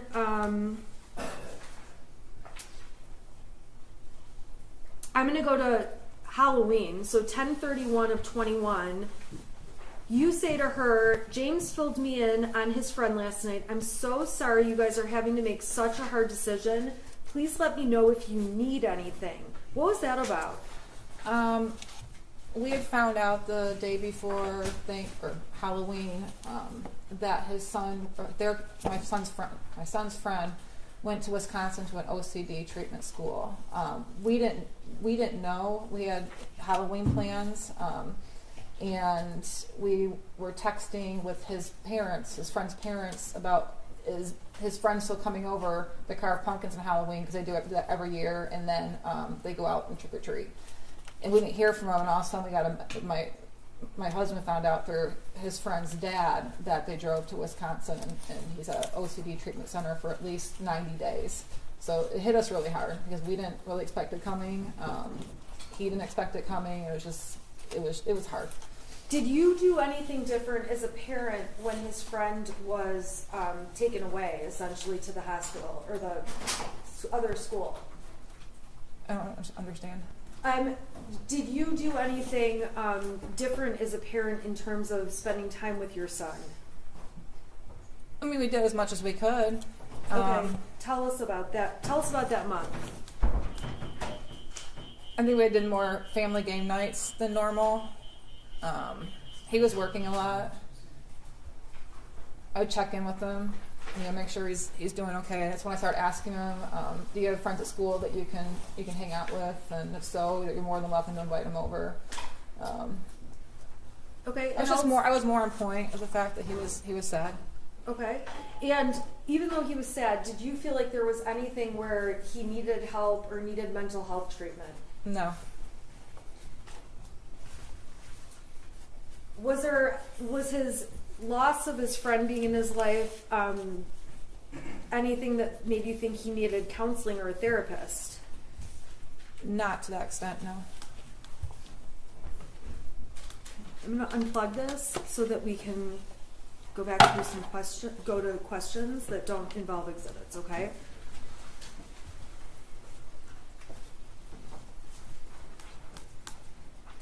Okay. So we were talking earlier about the mother-son gun range day, right? Correct. You've already told the jury how the gun was put in the car and taken out. Okay. Now, did you ever tell Brian Maloche about the mother-son day at the range? I'm sure I mentioned it, yeah. Did you ever tell Brian that the gun was in your vehicle? Yes. Okay, when did you tell Brian that the gun was in your vehicle? On the day I went to the shooting range. Did you tell Brian you put the gun in your car the day the shooting happened? No. So when he testified to that, was that accurate? No, I think he was confused. Okay. Did you specifically tell him about the gun being put in your car that other time? Yes. Aside from that time that you drove to the range, was the gun ever in your car? No. Were you aware Brian had memory issues? No, I was not. Brian testified that he never met Ethan. Later in his testimony, he said he did. Did he ever meet Ethan? Yeah, a couple times at the barn. Okay. And we went, he came to our house, he helped deliver a big TV that we got, and my son was there. Did you ever tell Brian anything about your son saying things or making you upset in any way like that? No. Did you ever tell Brian anything about he had mental health issues that you were worried about? No. So when we read your messages, which the prosecution admitted, the 77 pages, okay, it's fair to say the jury can read what you guys talked about and you reflect on you talk about the past with Ethan, correct? Correct. Okay, so the jury can read those. We don't need to go through those. You agree? I agree. Okay. So we got to Monday. Monday is 2 days after you guys go for the Mother's Sunday at the shooting range. Monday, Miss Fine leaves you the voicemail. We talked about that already. Talked about you talking to your son about it, right? Okay, I want to go to Tuesday, the 30th, okay? Okay, Do you remember Tuesday the 30th? I do. And that day, we saw an exhibit of you going into work. That happened? Yes. And we heard lots of testimony already about you getting a call from Sean Hopkins. Correct. He left me a voicemail and I called him back. Okay? When you called back, Mr. Hopkins testified that he sent you something. What did he send you? He sent me a copy of a math worksheet that had the scribbled out drawings on it. Okay, and I want to ask you, the night before that scribbles out drawing thing came to you, did you have any interactions with your son? Yes, we did. What were those about? I saw in Power School that he had an E in geometry, so we got in an argument again about his grades. We took his phone away and told him that he couldn't go to the shooting range until his grades were brought back up. Okay, so you guys had this argument the night before. We saw lots of messages where you thought everything was fine that Tuesday morning. Is that how you felt? Yeah. Okay. So when you got that math paper texted to you, do you recall saying anything to Ethan on the phone, on speaker? Yeah, I asked him why he did that. Okay. What were you thinking at that point? I was actually kind of angry because I thought he did that in like defiance of us yelling him about missing assignments, and here he is drawing pictures on an empty assignment page in geometry. So you felt like it was specifically him sending you a message about the night before? Yeah. Is it fair to say you took it personally? Yeah, I did. Okay, so what did you do? I had asked Mr. Hopkins if he had the original, and then he sent it to my email, which then I opened up and looked at it, and it's like, okay. What did you think when you saw that? I was a little concerned. I was pretty concerned. He had asked for a parent to come to the school to meet with them, and at this time I tried calling my husband to see if he could go because he was out in the area working, and I couldn't get a hold of him, so I decided to go to the school. On the way to the school, he finally called me back, and he met me at the school, so we went together. Okay, and when you went into the school, what did you think was happening? I thought he was going to get in trouble for what he drew on his assignment. I thought I was going to get suspended. I was expecting a disciplinary meeting. Okay, how did you feel about what you saw on that paper? I felt concerned after seeing that. Okay, and so we saw that you sent pictures of the math papers to Kira, to Andy, to Brian. It's fair to say you sent them around to people. I did. Okay, and to all those people, we've already seen all the exhibits. You expressed that concern. Correct. Okay, so what happens when you get to the school with you and James arrived separately? I think the detective testified that he was wrong at first, thinking you went together, but you guys were separate. Got there at the same time. Correct. Went in. What was it like walking into the meeting with Mr. Hopkins and Mr. Ejak? Who was there? So when we first got there, Mr. Hopkins met us out in front of where the administration is and walked us back to his counseling office. When we walked in, it was just him, and then my son was sitting in a chair in front of his desk working on something on his laptop. So when he walked in, he kind of showed us where to sit, and then we shook hands, he introduced himself, and he started the meeting. Did you try to hug Ethan or do anything like that? I didn't. Okay. And when, how did that meeting go? It was pretty nonchalant. It was pretty brief. He started to tell. He basically filled me in on what my son and him were talking about for the last hour and a half. He said that my son told him that he was feeling sad over the death of a dog that we had. My mother-in-law lost his friend. So we talked a little bit about that. We confirmed it. We decided we agreed it was hard on him. He told us that he didn't feel my son was a risk, and actually gave him the option if he wanted to stay at school or go home. My son wanted to stay at school, so we all discussed that.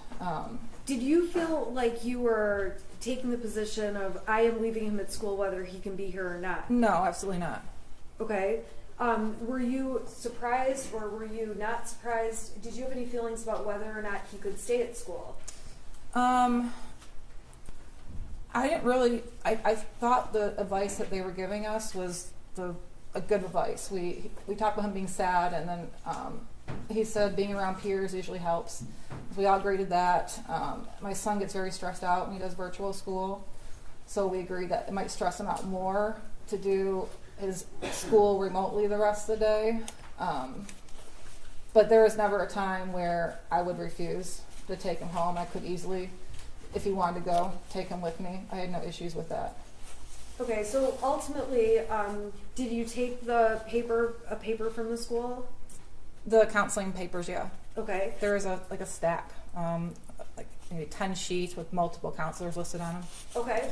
And were you planning to do anything with that sheet? Yeah, actually, we were going to start. I gave it to my husband out in the parking lot, and I told him I had phone calls at work the rest of the day, so I told him to start making calls once he got done doing his DoorDash.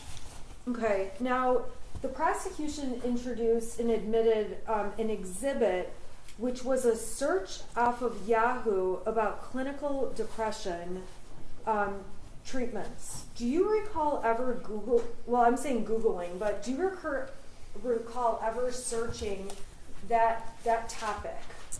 I don't, and I don't usually use Yahoo as a search engine. I always use Google, so I don't know. I don't recall it, no. Okay.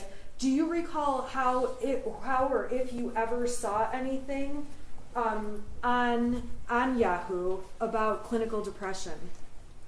I don't remember specifically seeing anything. I might have looked at something when my husband was going through a really hard time after his mother passed away. He was he was drinking a little bit more than usual, and you just tell that he wasn't right. So I might have looked at something at that time, seeing if he was depressed, but not. I don't know where Yahoo came from.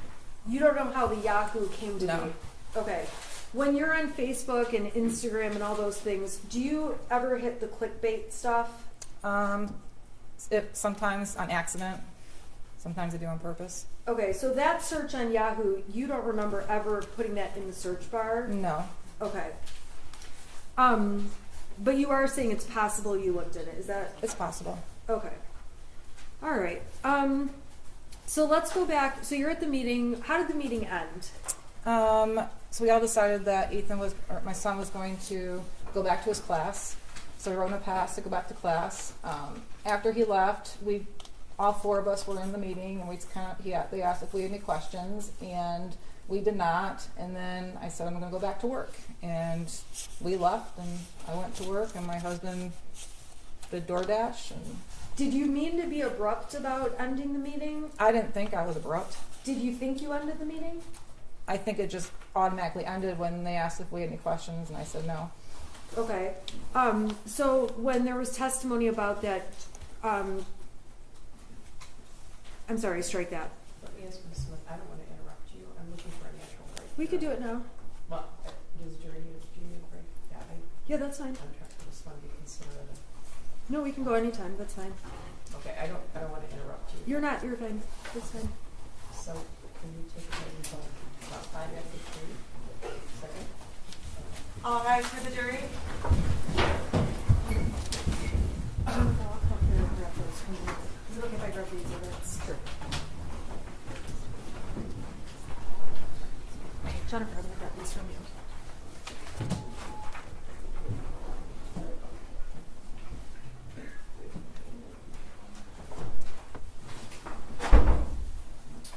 Not to be seated. I don't usually like to interrupt people's direct, but I know you have quite a bit more, and they've been at since 12:30.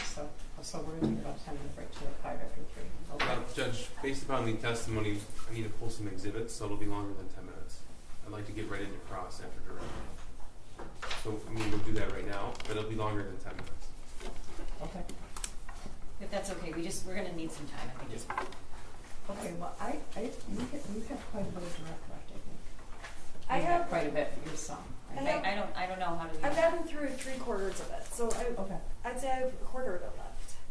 Okay, let And a me- lot of it is probably going to go pretty fast because the exhibits speak for themselves and they've already admitted videos of all of it. So, Okay. All right, you can take her down and, can you guys let me know then? I don't like to let them sit very long, but if you let me know. Sure. I mean, you're not talking about half an hour or anything, right?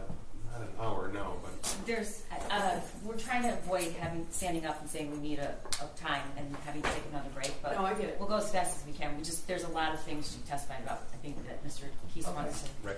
Well, I just Your wanted Honor, to- I moved fast with their exhibits. Oh, I it's kept good, going. it's I good. didn't take breaks in It's between. good. It's good. I'm more concerned about the jury sitting than anything. Sure. Okay. Yeah. Sure. Thank Okay. you. All right.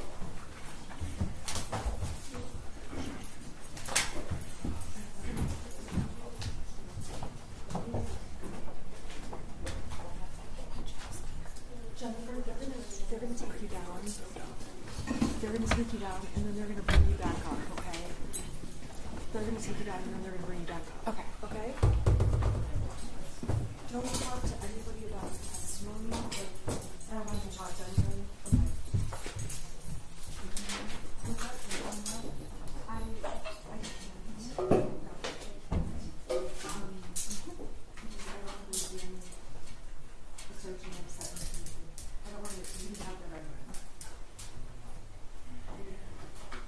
Oh, Okay.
talking about the meeting at the school.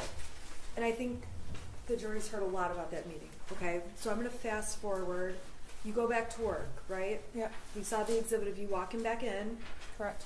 Okay, we heard Amanda Holland testify about how she gives you some advice. Do you recall her giving you advice? I don't. Is she somebody you go to for advice? No. Why not? We were never like friends outside of work, and she was Andy's administrative assistant, so it was just formalities really with her.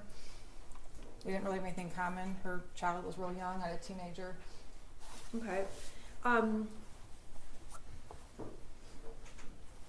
All right, I want to go to the time where you heard there was an open shooter. The jury's already heard how you heard about that, okay? And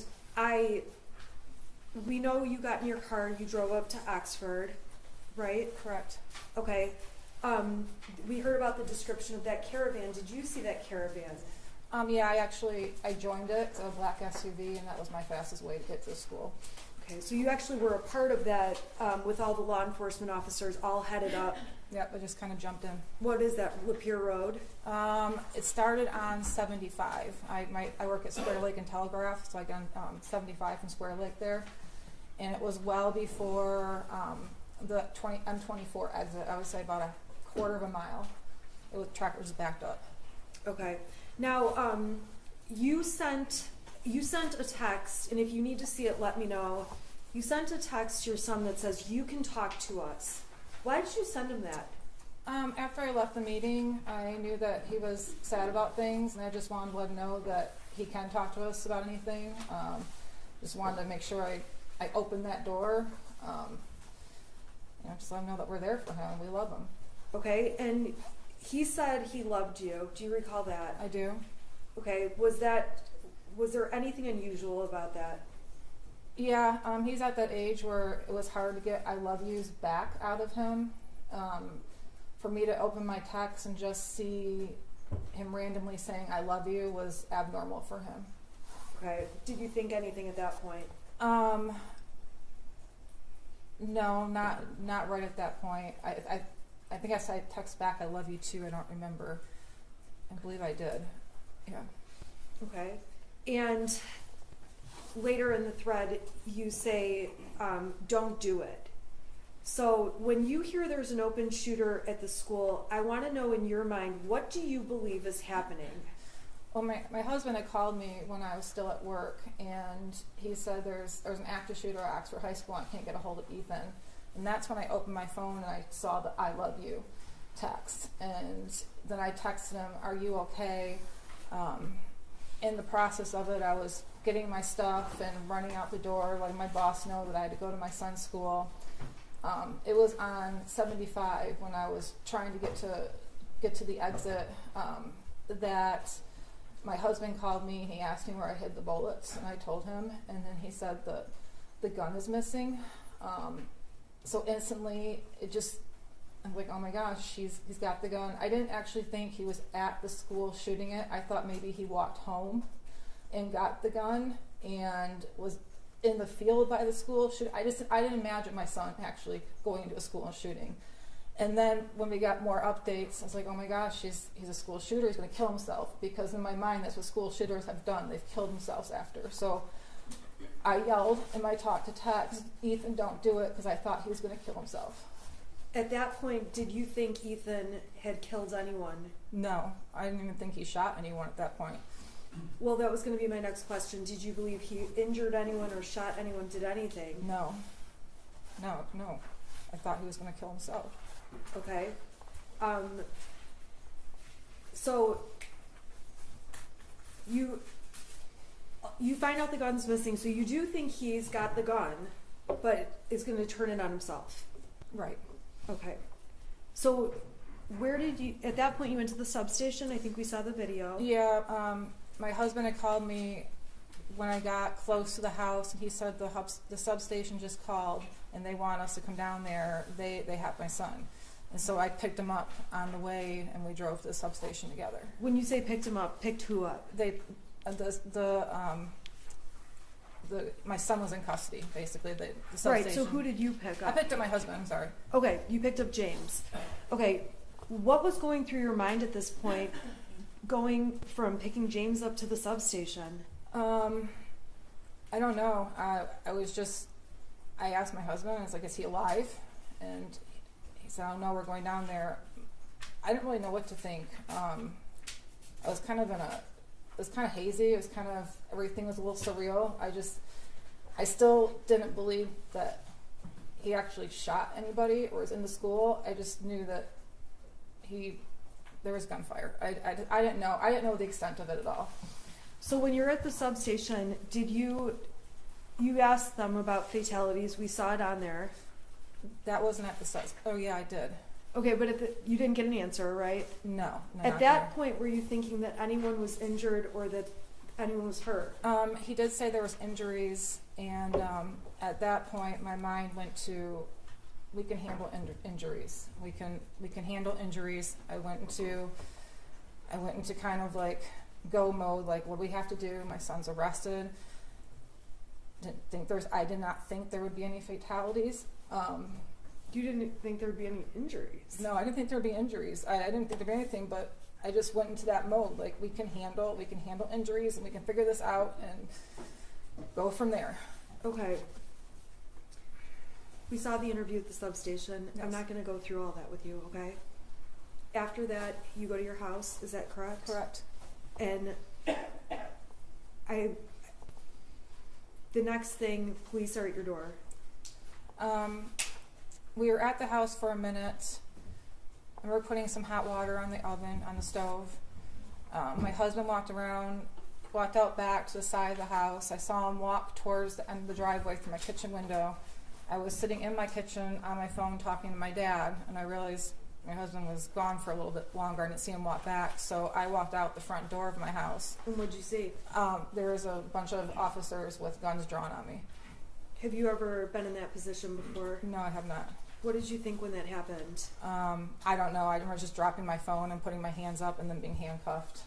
It all happened so fast. It was shocking. Okay, we saw you sit in the car with James with the handcuffs, right? Correct. So we don't need to go through all that. No. After that, we saw a video where you're sitting in the car and you talk to police for a long time. There's a lot of long pauses in it, right? Right. Okay.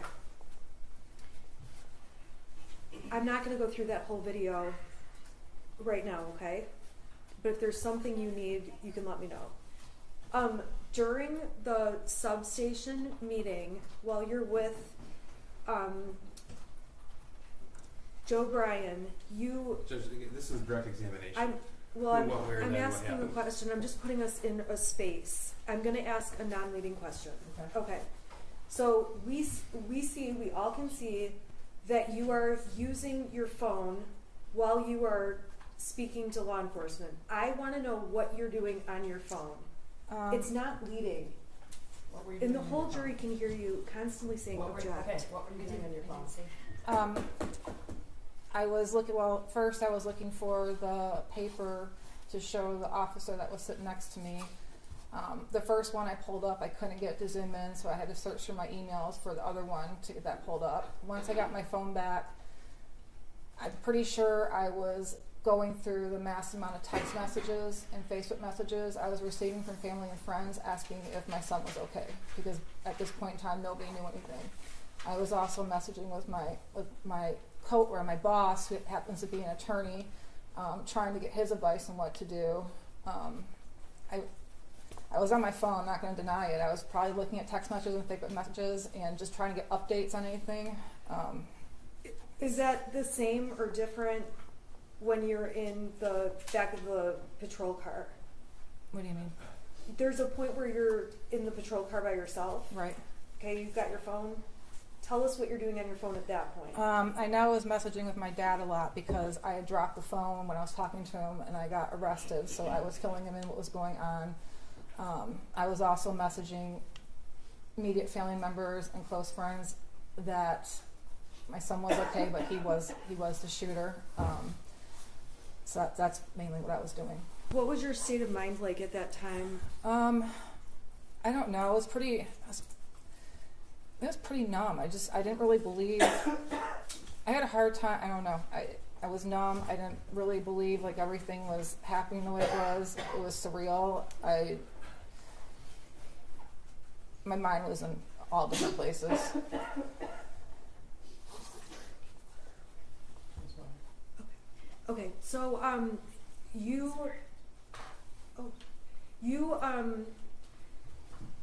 when did you find out there were fatalities? In the back of the car when I was by myself, and I asked the officer, and he told me there was 4 fatalities. That's on the video. Yes. I'm not going to ask you questions about that, okay? All I can hear is object, and it's very distracting. I would ask them to write notes or something because it's very distracting. Okay, I can't hear them, but I just try and keep their voices down, please. I didn't say the word object. Okay, Okay. We're not saying object. okay, well, she can hear you saying something apparently, so. Okay. So this is the time where you find out there's fatalities. I'm going to move on to a different topic.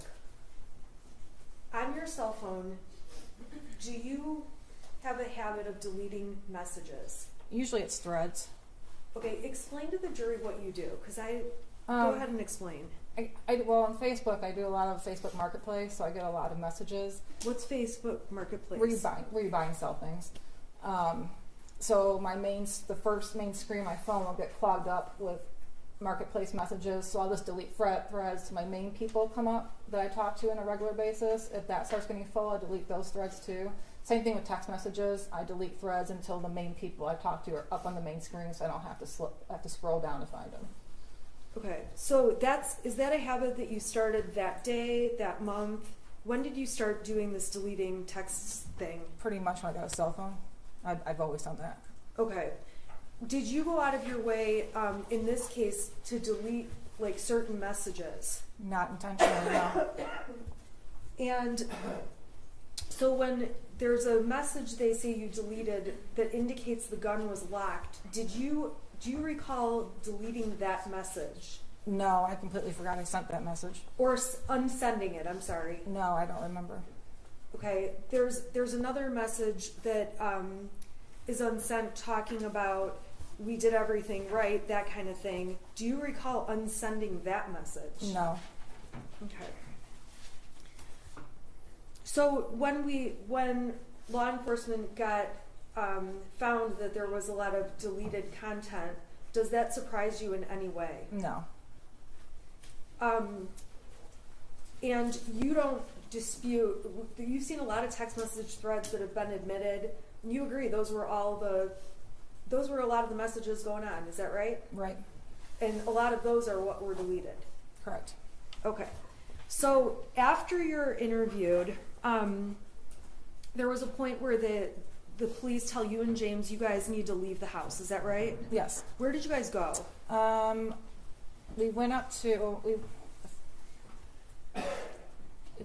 the first time we ended up going to the Holiday Inn Express and sitting in the parking lot trying to figure out what was going on, waiting for them to call us. Was there a point you had to go back to the house? Yes, they called us to come back to the house. Did you know why you're going back? They told us that the search was over and they just wanted us to come back to the house. Okay, so when you got back to the house, what happened? We went into the house and then the detective asked for our cell phones.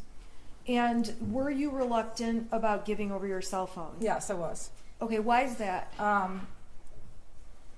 Sounds bad, but my life is in my cell phone, my contacts are in my cell phone, everything I need is in my cell phone. I don't memorize phone numbers, I have an emergency going on, and they're taking my only means of contact away from me. Okay, there was a suggestion to go get burner phones or track phones, prepaid phones. Correct. Did you do that? Yes, we did. Okay, so there was evidence, you went to Walmart in Lapeer, does that sound right? Yep. And we saw the receipts. There's been a lot of text messages about threats. Tell the jury about what you were receiving. We were receiving so many threats on let me back up. On our new track phones, in my Facebook Messenger, there was a ton of threats. I wasn't getting text threats on my new track phone, was at my number, but my Facebook Messenger was blowing up with threats. Once I got into my email account, that was blowing up with threats. People found my Realtor.com profile that I hadn't had for years and were sending me messages through that.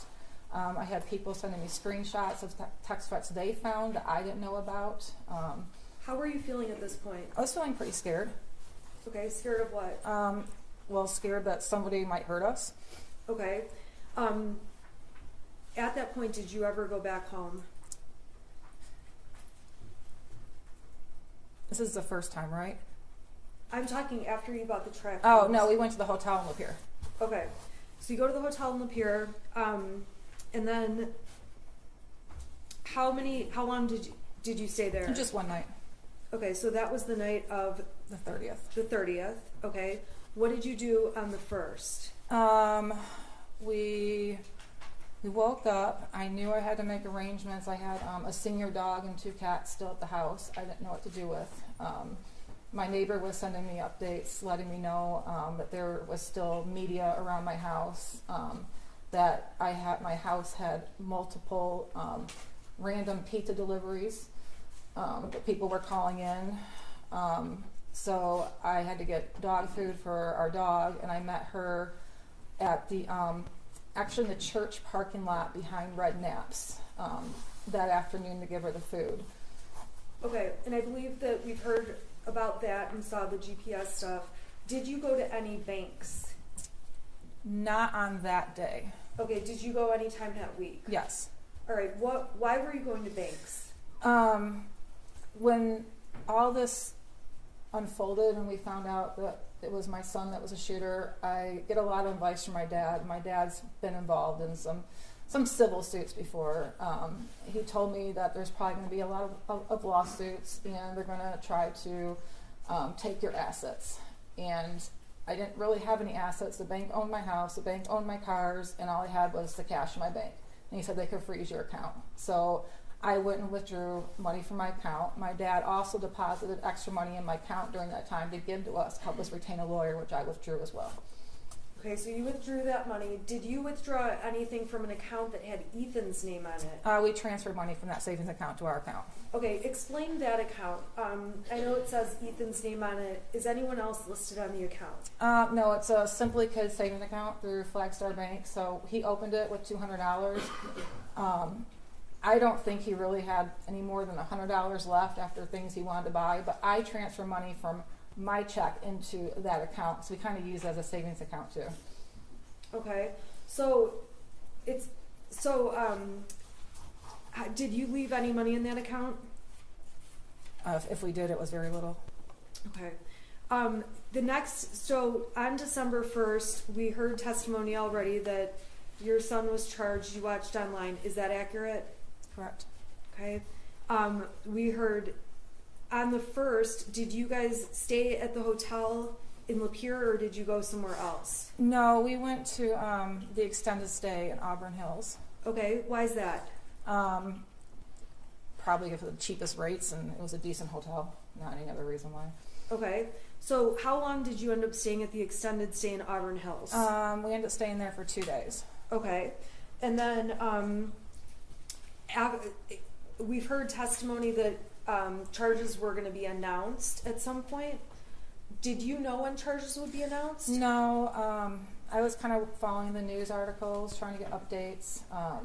My cousin was sending me a lot of texts, saying, I think they're going to charge you too. We didn't think I would get charged. Maybe my husband, because the gun was in his name. So we had an awareness of it, but I don't think it really actually set in that it was going to happen until it did. Okay.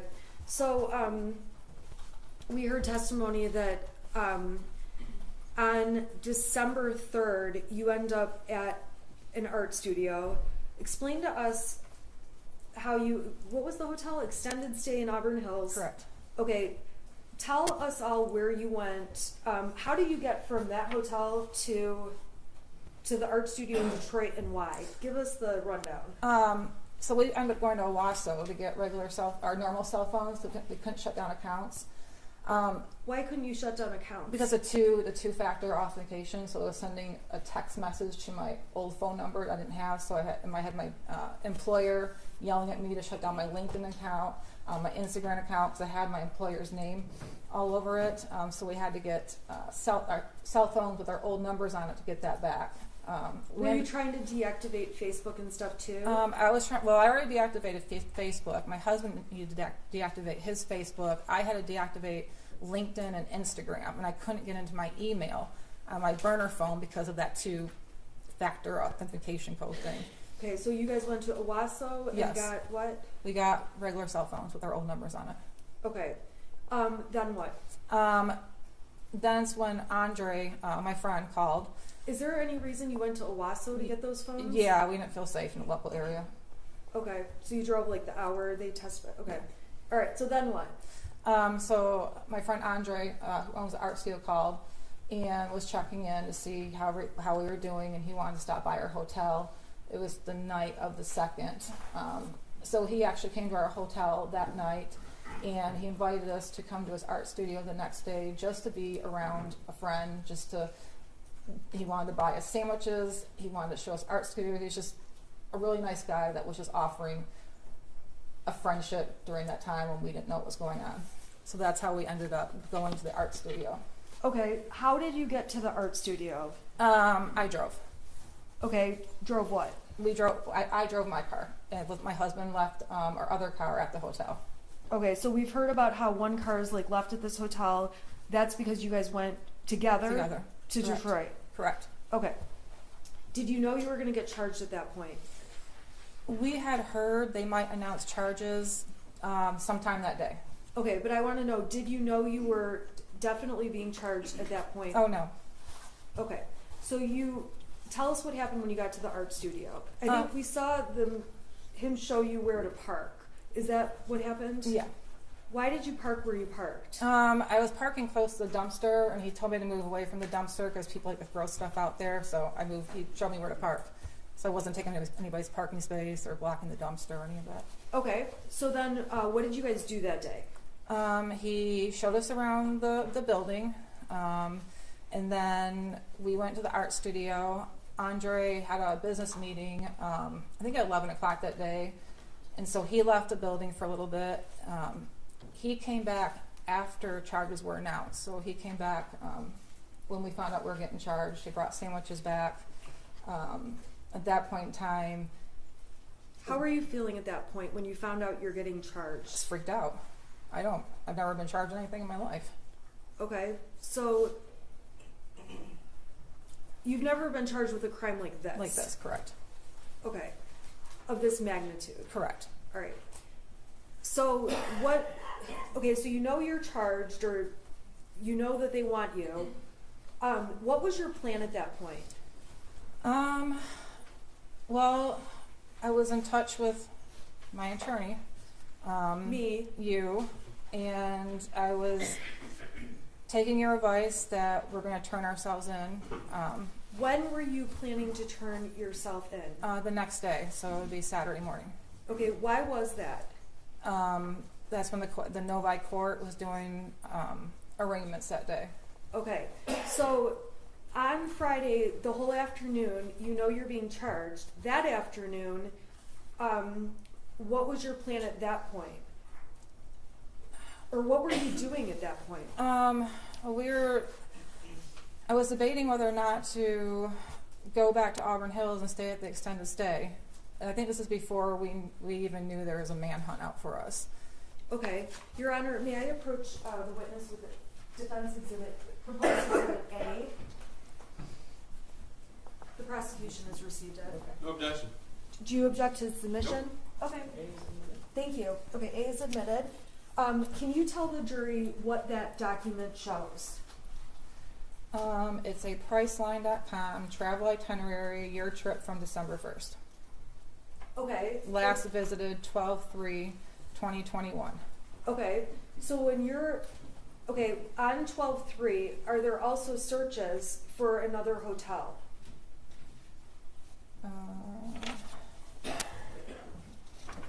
I think so.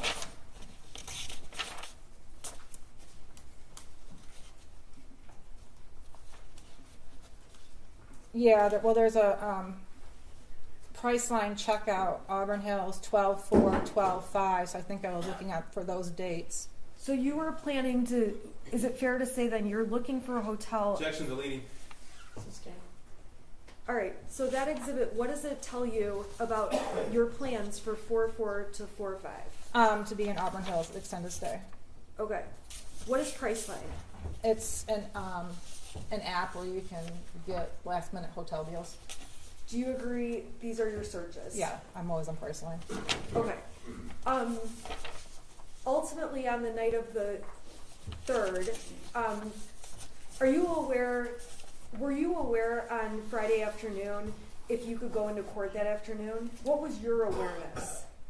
I was not aware that we could go into court that afternoon. I was just waiting on direction from you to what we're going to do the following day and turning ourselves in. All right. So the prosecution showed lots of pictures of the art studio. We agree. That's what it looks like, right? All right. Okay. Did you guys sleep on that mattress that night? Yeah, we did. It was actually in the hallway, a common hallway the business is shared, and we pulled it into the art studio and slept on it that night. Okay.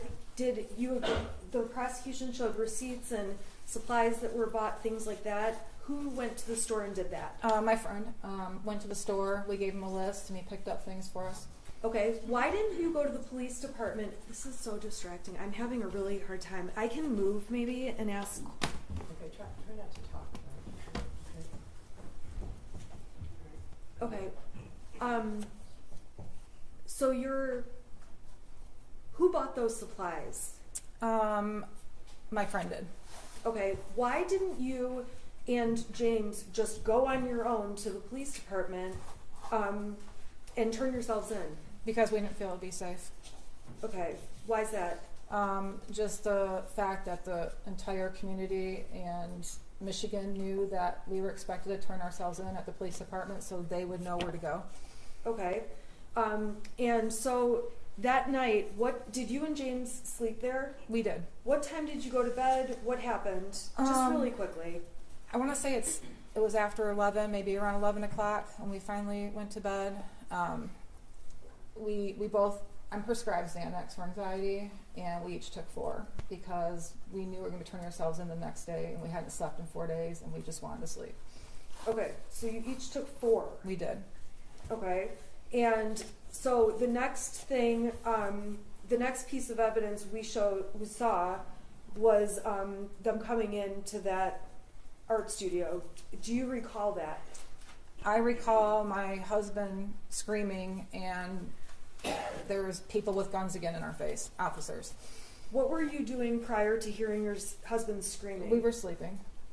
Okay. Were you aware there was anything going on? No, I was not. Okay. We saw the video, so we don't need to go through all of that. And the prosecution admitted, I'm going to put it up on the screen, People's Exhibit 150, and I just want to verify with you. I'm sorry, can you turn it on actually?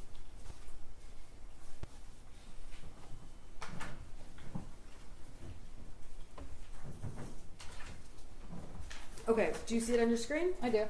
Okay, what is that? That's an alarm I set for the next morning. For Saturday morning? For Saturday morning, correct. Okay, do you recall why you set it for 6:30, 6:45? Is there 2 alarms or 1? Yeah, there's 2. Okay, why did you set those alarms? Because we were going to wake up and drive to the Novi courthouse and meet you there by 8:30. Okay, and what was your plan there? What was going to be your plan when you got to Novi? We were going to be arraigned. Okay, now,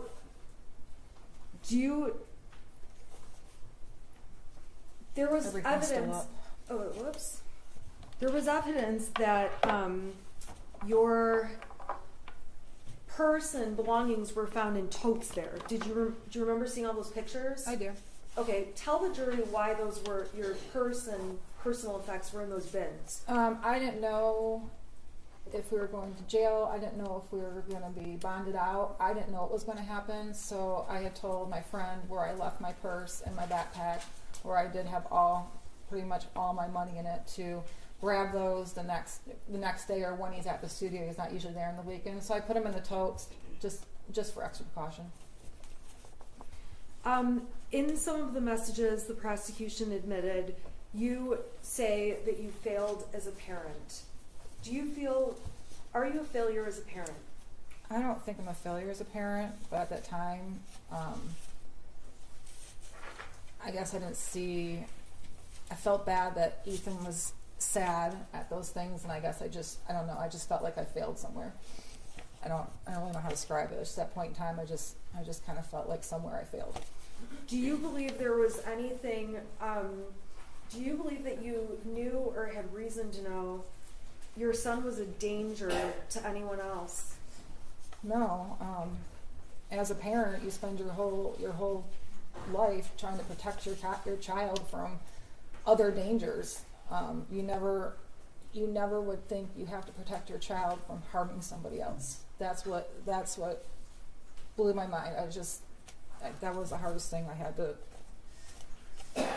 stomach, is that my child harmed and killed other people. Do you believe there were things you were thinking at the time, I should do this, but I'm not doing it? Do you look back and think that? No, I don't. I mean, of course I look back after this all happened, and I've asked myself if I would have done anything differently, and I wouldn't have. If you could change what happened, would you? Oh, absolutely. I wish he would have killed us instead. Over the last 26 months, has this been stressful for you? It's been very stressful. Yes. Have you had a range of emotions? I've had a lot of emotions.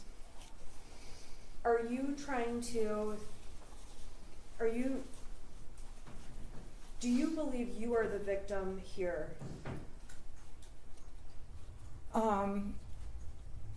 I don't want to say that I'm a victim, because I do not want to disrespect those families that truly are the victims on this.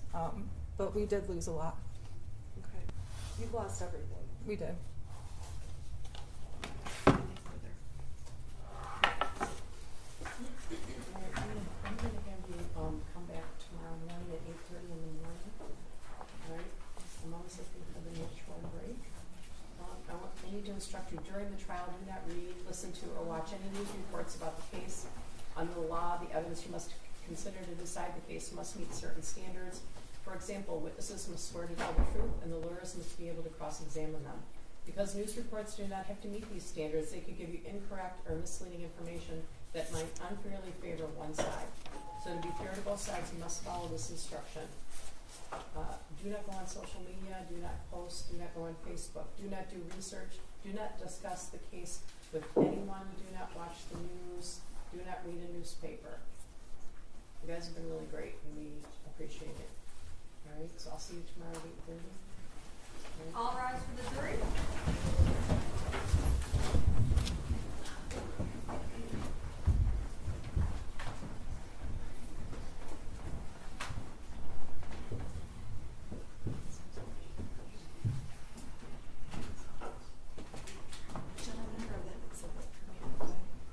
I will let the jury go right now so that I can ask if there's anything.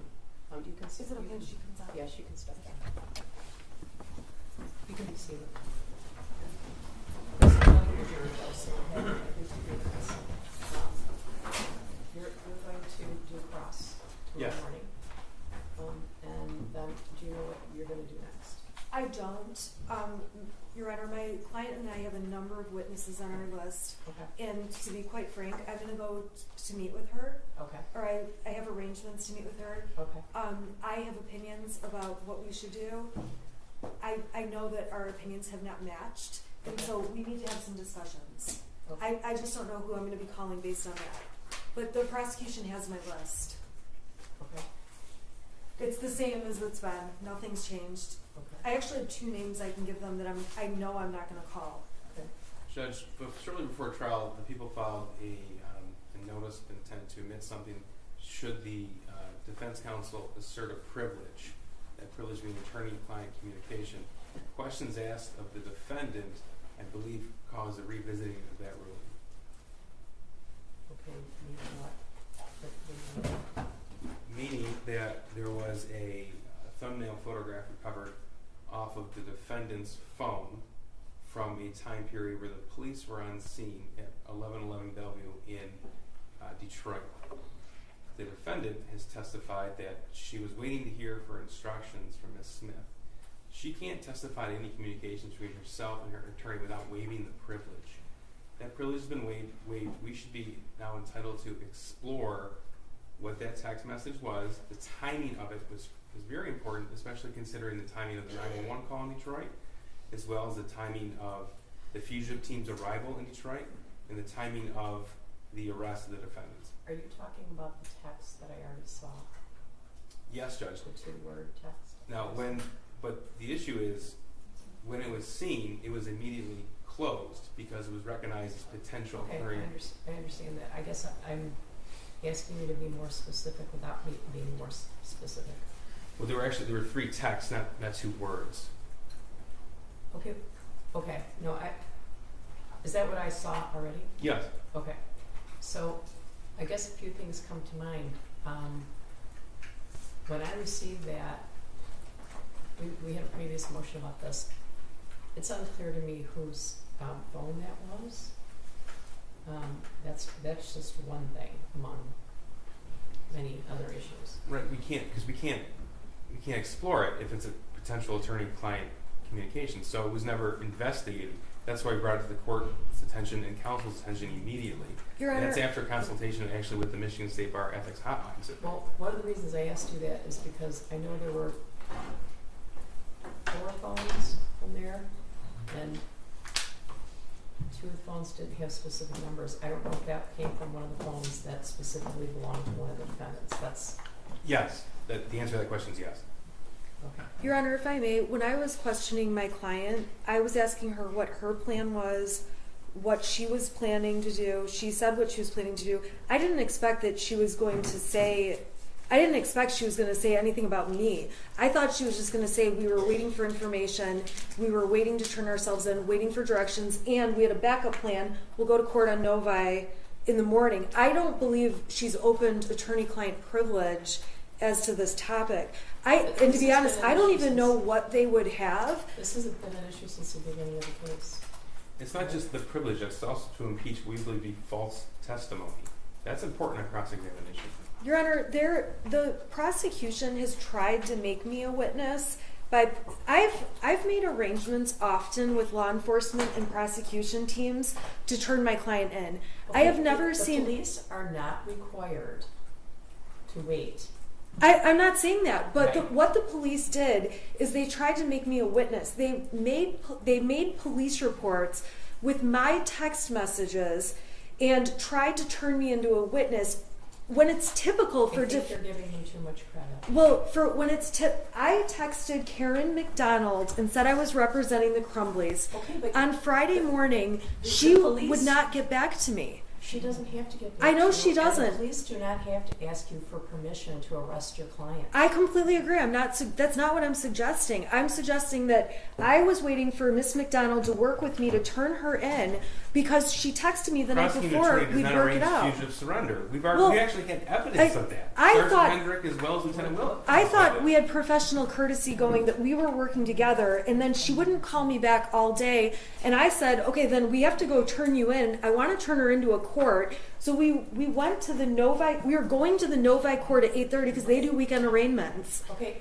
I've heard all of this before, but the thing is, you cannot testify to this. I understand, but I'm saying that the prosecution is trying to make me a witness by having them trying put to keep police within the reports guidelines. together. That's why we had the waiver. This came up from the beginning of the case. There was I concern about that. I agree with you, and Right. I thought the concern was over because they dropped it, and I had to bring it up No, yesterday. they didn't drop it. It's just been dealt with in waivers and motions and things like that. So, you know, if your client raises something, I guess I'd want you to specify whether it's in a filing exactly what you're saying or exactly what you want to admit, because I think that we're, treading on difficult ground that Judge, we've been treading on since the case started. We signed a waiver specifically for this. It was Not for March this. of 2022 that paragraph 13 of that waiver, the defendant will not be able to use, and actually the court on the record said, Ms. Smith, you understand that flight is issue, and an issue in this case, the court remembers, but it was early on in this case. Your That's why we Honor, have the waiver. Okay, Could the you court- can't interrupt I'm each sorry. other. You can't interrupt each other. So I guess tell me what you are specifically requesting. So Because we need, the chronology, because she says she was asleep when the police are hitting the door or whatever it is. yes, it goes into all of that. It goes into all of that. So there's again, this was a thumbnail of a text message that we immediately, the individual prosecutor's office who saw it, immediately closed it because he recognized a potential attorney-client material. Before he did, he noticed the timestamp on that. The timestamp is exactly, I think it's actually 2 minutes off of a timestamp from a text message between Ms. Smith and Sergeant Hendrick, where Ms. Smith indicated she cannot get a hold of her client. Now, I want to cross-examine Jennifer Crumbley specifically about that, because she put that an issue in front of the jury. Okay, specifically about whether or not she was in contact with her lawyer. Can you just have a minute, please?